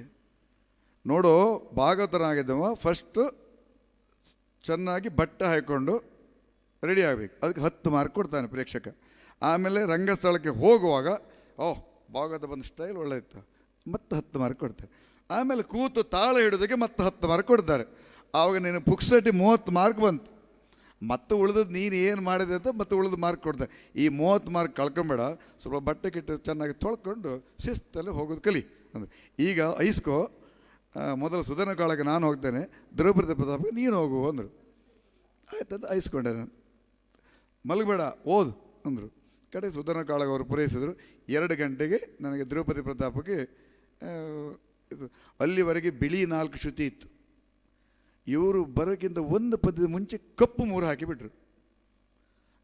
ನಾನು ಆಯಿತು ದ್ರೌಪದಿ ಪ್ರತಾಪ, ಜಲೊಳ್ಳೆಯವರು ಭೀಮ, ಐರೋಡಿಯವರು ಅರ್ಜುನ, ಅರಟ್ಟೆ ಅವ್ರದ್ದು ದ್ರೌಪದಿ, ಮತ್ತು ನಮ್ಮ ದಯಾನಂದ ನಾಗೂರ್ ಅವ್ರದ್ದು ಸುಭದ್ರೆ. ಅದು ಎಂಥ ಟೀಮು. ಅದಕ್ಕೆ ನನ್ನ ಕೂರಿಸಿ ಬಿಟ್ಟಿದ್ರು. ಇವ ಎಂತ ಮಾಡ್ತಕ್ಕ, ಅದು ಒಂದು ಪಟ್ಟಿ ಏರ್ಸಿಗೆ ಹೋಗಿದ್ರು. ನಾನು ಒಳಗೆ ಕೂತ್ಕೊಂಡಿದ್ದೆ. ಎಲ್ಲಿ ಕಪ್ಪು 3 ಶ್ರುತಿ, ಏನು ಬಾಯಿ ಹಾಕೋದು. ಸಿಟ್ಟು ಒಂದು ಪದ್ಯ ಹೇಳಿದೆ ಶಂಕರ ಭಾಗವತರ ಹತ್ರ ಕೇಳಿದೆ, ಎಂತದ್ರಿ ಹೋಗುವಾಗ ಶ್ರುತಿ ಏರ್ಸಿಗೆ ಹೋಗಿದ್ರಲ್ಲ, ನಿನ್ನ ಪೊಗರು ನೋಡಬೇಕಿತ್ತಂತೆ ಅವ್ರಿಗೆ, ಅದಕ್ಕೆ ಏರ್ಸಿಗೆ ಹೋದೆ. ಗಂಡು ಎಂತ ಮಾಡ್ತಕ್ಕವ, ಹೌದಾ, ಇನ್ನೊಂದು ಪಟ್ಟಿ ಏರ್ಸಿ ಅಂದೆ. ಮತ್ತೆ ಅರ್ಧ ಪಟ್ಟಿ ಏರ್ಸ್ಕೊಂಡು ಇವ್ರು ಬೈಕ್ ಸ್ಟಾರ್ಟ್ ಮಾಡಿದ್ರು. ಬೆಳೆಯೋರು ತಡಿ ಮಗರ ಗಂಡಿನ ಪೊಗರು ಕಣ, ನಾನೇ ಕಪ್ಪು 3 ಹಾಕಿ ಬಂದೆ, ಮತ್ತೆ ಅರ್ಧ ಏರ್ಸ್ಕೊಂತ ಕಣ. ಅಂದರೆ ಆ ಥರ ಖುಷಿ ಪಡ್ತಾಯಿದ್ರು ಅವ್ರು ನನ್ನ ಬಗ್ಗೆ. ಅದನ್ನು ನನ್ನ ಎದುರು ಹೊಗಳ್ತಾ ಇರಲಿಲ್ಲ. ಯಾಕಂದರೆ ಎದುರು ಯಾವತ್ತೂ ಹೋಗಲಿಲ್ಲ. ಯಾರು ಬಂದು ಹೋಯ್ ಅಮೀನ್ ಒಳ್ಳೆ ಪದ್ಯ ಹೇಳ್ದೆ, ಹೌದೌದು, ಮತ್ತು ಉಳಿದ ಪೂರ ಪದ್ಯ ಒಂದು ಬಿಟ್ಟು ಮತ್ತೆ ಪೂರ ನನ್ನ ಮನೆ ಮಾಡ್ತಾ, ನನ್ನ ಮನೆ ಶರ್ಟ್ ಹಾಕಂತ ಕಡೆ ಹಳಿ ರ್ಯಾಮ್ರೇಟ್ ಸ್ಕೂಟ್ರ್ ತಗೊಂಡಿದ್ದ, ಮತ್ತೆಲ್ಲ ಸ್ಟೈಲಲ್ಲಿ ನನ್ನ ಕಡೆಗೆ ಮಾಡ್ತಾ. ಪದ್ಯ ಒಂದು ನನ್ನ ಕಡೆಗೆ ಬರ್ತಿಲ್ಲ. ಅದೇ ಯಾರಾದರೂ ಬಂದ್ಕೊಂಡು ಇವರನ್ನು ಖುಷಿ ಪಡಿಸ್ಲಿಕ್ಕೆ, ನೋಡ್ರೆ ನೀವು ರಂಗಸ್ಥಳಕ್ಕೆ ಮರ ಎಂತ ಮರ ಪದ್ಯ ಎಂತಾಯ್ತು ಸೂಪರ್ ಹೇಳ್ತಾ ಇದ್ದೆ, ಎಷ್ಟು ಚಂದ ಹೇಳ್ತಾ ಇದ್ದೆ ಅಂದರೆ ಅವ್ರಿಗೆ ಉಲ್ಟ ಮಾತಾಡಿ ಕಳಿಸ್ತಾಯಿದ್ರು. ಈ ಥರ ಅವ್ರದ್ದೊಂದು ಇದು. ಆಮೇಲೆ ಪ್ರತಿ ವರ್ಷ 2 ವರ್ಷ ಬಾಂಬೆಗೆ ನನ್ನ ಜೊತೆಯಲ್ಲಿ ಸಹಭಾಗಿತ್ವವಾಗಿ ಕರ್ಕೊಂಡು ಹೋಗ್ತಾಯಿದ್ರು. ಆಮೇಲೆ ಮತ್ತೊಂದು ವರ್ಷ ಸಾಧು ಶೆಟ್ಟರು ಸಹಭಾಗವತನಾಗಿ ಮತ್ತೊಬ್ಬ ಭಾಗವತರನ್ನ ಇದು ಮಾಡಿದ್ರು. ಆ ವರ್ಷ ನನ್ನ ಮದುವೆ ಆದಷ್ಟೇ. ಅವರು ಸಾಧು ಶೆಟ್ಟರ ಹತ್ರ ಹೇಳಿದ್ರು, ಪಾಪ ಹೋದ ವರ್ಷ ಮದುವೆ ಆಗಿತ್ತು, ಮಳೆಗಾಲದ ಆಟ ಇಲ್ಲ, ಬರಲಿ ಬಿಡಿ, ಅದಕ್ಕೇನು ಕಲೆಕ್ಷನ್ ಇದತ್ತ, ನಿಮಗೇನು ಸಂಬಳ ಏನು ಜಾಸ್ತಿಗೆ ಅಂತ, ಬರಲಿ ಬಿಡಿ. ಯಾಕಂದರೆ ಒಬ್ಬ ಕಲಾವಿದನ ಒಂದು ಕಷ್ಟ ಗೊತ್ತಿದ್ದ ಮನುಷ್ಯರು. ಅದಕ್ಕಾಗಿ ಅವರು ನಿಧನರಾದ ಮೇಲೆ ನಾನು ಯಕ್ಷಗಾನ ಬಿಡಲಿಕ್ಕೂ ಅದು ಒಂದು ಕಾರಣ ಆಯಿತು. ಯಾಕಂದರೆ ನೀರಿನಿಂದ ಮೇಲೆ ತೆಗೆದ ಮೀನು ಅಂತ ಆಯಿತು. ನನಗೇನು ಸ್ಥಾನ ಸಿಗಲಿಲ್ಲ. ಆ ಒಂದು ಕಾರಣದಿಂದಾಗಿ ನಂದು 15 ವರ್ಷ ವನವಾಸ ಆಯಿತು, ಶೋಚನೀಯ ಬದುಕಾಯಿತು. ಈವಾಗಲೂ ಪುನಃ ಬಂದಿದ್ದೇನೆ. ಆದರೂ ಆ ಮೊದಲಿನ ವಯಸ್ಸಾಯಿತು, ಸ್ವರಗಾಂಭೀರ್ಯ ಅದು ಕಷ್ಟ ಆಗ್ತದೆ.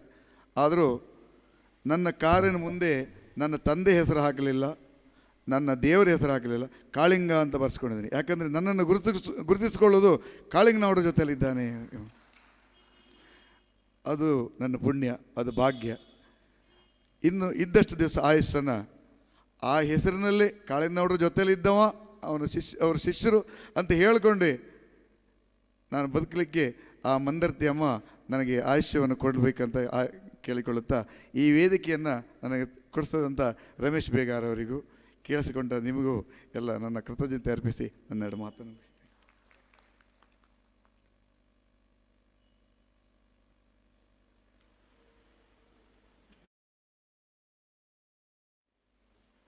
ಧನ್ಯವಾದಗಳು ಸದಾಶಿವ ಅಮೀನ್. ನಿಮಗೆ ನಮ್ಮ ಮಾತಿಗೆ ಮನ್ನಣೆ ನೀಡಿ ಒಂದು ಫುಲ್ಫಿಲ್ ಮಾಡಿದ್ದೀರಿ. ಈ ಗೋಷ್ಠಿಯ ಒಟ್ಟು ವಿಚಾರಗಳೆಲ್ಲವೂ ಕೂಡ ಯಾವುದಾದ್ರೂ ಸಂಪನ್ಮೂಲ ವ್ಯಕ್ತಿಗಳು ಗೈರಾಗಿದ್ದರೆ ಅದನ್ನು ನಾನು ಅಥವಾ ಈ ಥರ ಒಂದು ಬೇರೆ ವ್ಯವಸ್ಥೆಯಲ್ಲಿ ಅದನ್ನು ಸಂಪೂರ್ಣ ಮಾಡುವಂಥ ಪ್ರಯತ್ನವನ್ನು ನಿನ್ನೆಯಿಂದ ಮಾಡ್ತಾ ಇದ್ದೇವೆ.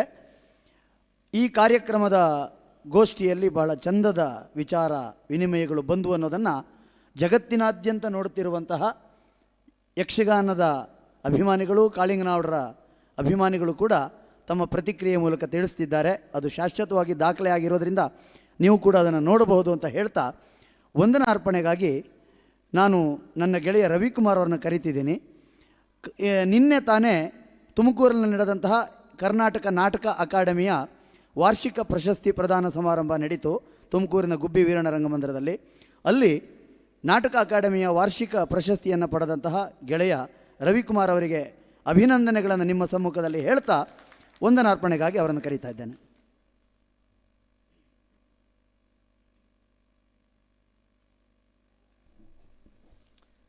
ಸರ್ವರಿಗೂ ನಮಸ್ಕಾರ. ಕರ್ನಾಟಕ ಸರ್ಕಾರ, ಕರ್ನಾಟಕ ಯಕ್ಷಗಾನ ಅಕಾಡೆಮಿ ಆಯೋಜಿಸಿರುವಂತಹ ಶ್ರೀ ಭಾರತೀ ತೀರ್ಥ ಕಲ್ಚರಲ್ ಟ್ರಸ್ಟ್ ಮತ್ತು ಕಾಳಿಂಗನಾವಡ ಸಾಂಸ್ಕೃತಿಕ ಪ್ರತಿಷ್ಠಾನ ಇವೆರಡರ ಸಹಯೋಗದಲ್ಲಿ ನಡೀತಾ ಇರುವಂತಹ ಕಾಳಿಂಗನಾವಡ ರಾಷ್ಟ್ರೀಯ ವಿಚಾರಗೋಷ್ಠಿ ಇದರ ಮಾಲಿಕೆಯಲ್ಲಿ ಕಾಳಿಂಗನಾವಡ ನಾಮ ಒಂದು ರೂಪ ಹಲವು ಅನ್ನುವ ಎರಡನೇ ವಿಚಾರಗೋಷ್ಠಿಯ ಪ್ರಬುದ್ಧ ವಿಚಾರಗಳನ್ನು ಮಂಡಿಸಿದಂತಹ ಎಲ್ಲ ಗಣ್ಯರಿಗೆ ವಂದಿಸುವಂತಹ ಒಂದು ಸಮಯ. ಮೊದಲನೇದಾಗಿ ರಂಗಸಿದ್ಧತೆ, ಬದ್ಧತೆ ಮತ್ತು ಕಾಳಿಂಗ ಈ ವಿಚಾರವಾಗಿ ಪ್ರೊಫೆಸರ್ ಶ್ರೀಕಾಂತ್ ರಾವ್ ಸಿದ್ದಾಪುರ ಇವರು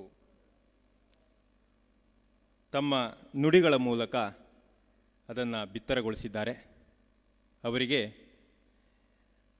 ಕರ್ನಾಟಕ ಯಕ್ಷಗಾನ ಅಕಾಡೆಮಿ ಮತ್ತು ಸಹ ಸಂಸ್ಥೆಗಳ ಪರವಾಗಿ ಹೃತ್ಪೂರ್ವಕವಾದ ಧನ್ಯವಾದಗಳನ್ನು ಅರ್ಪಣೆ ಮಾಡ್ತಾ ಇದ್ದೇವೆ. ಹಾಗೆ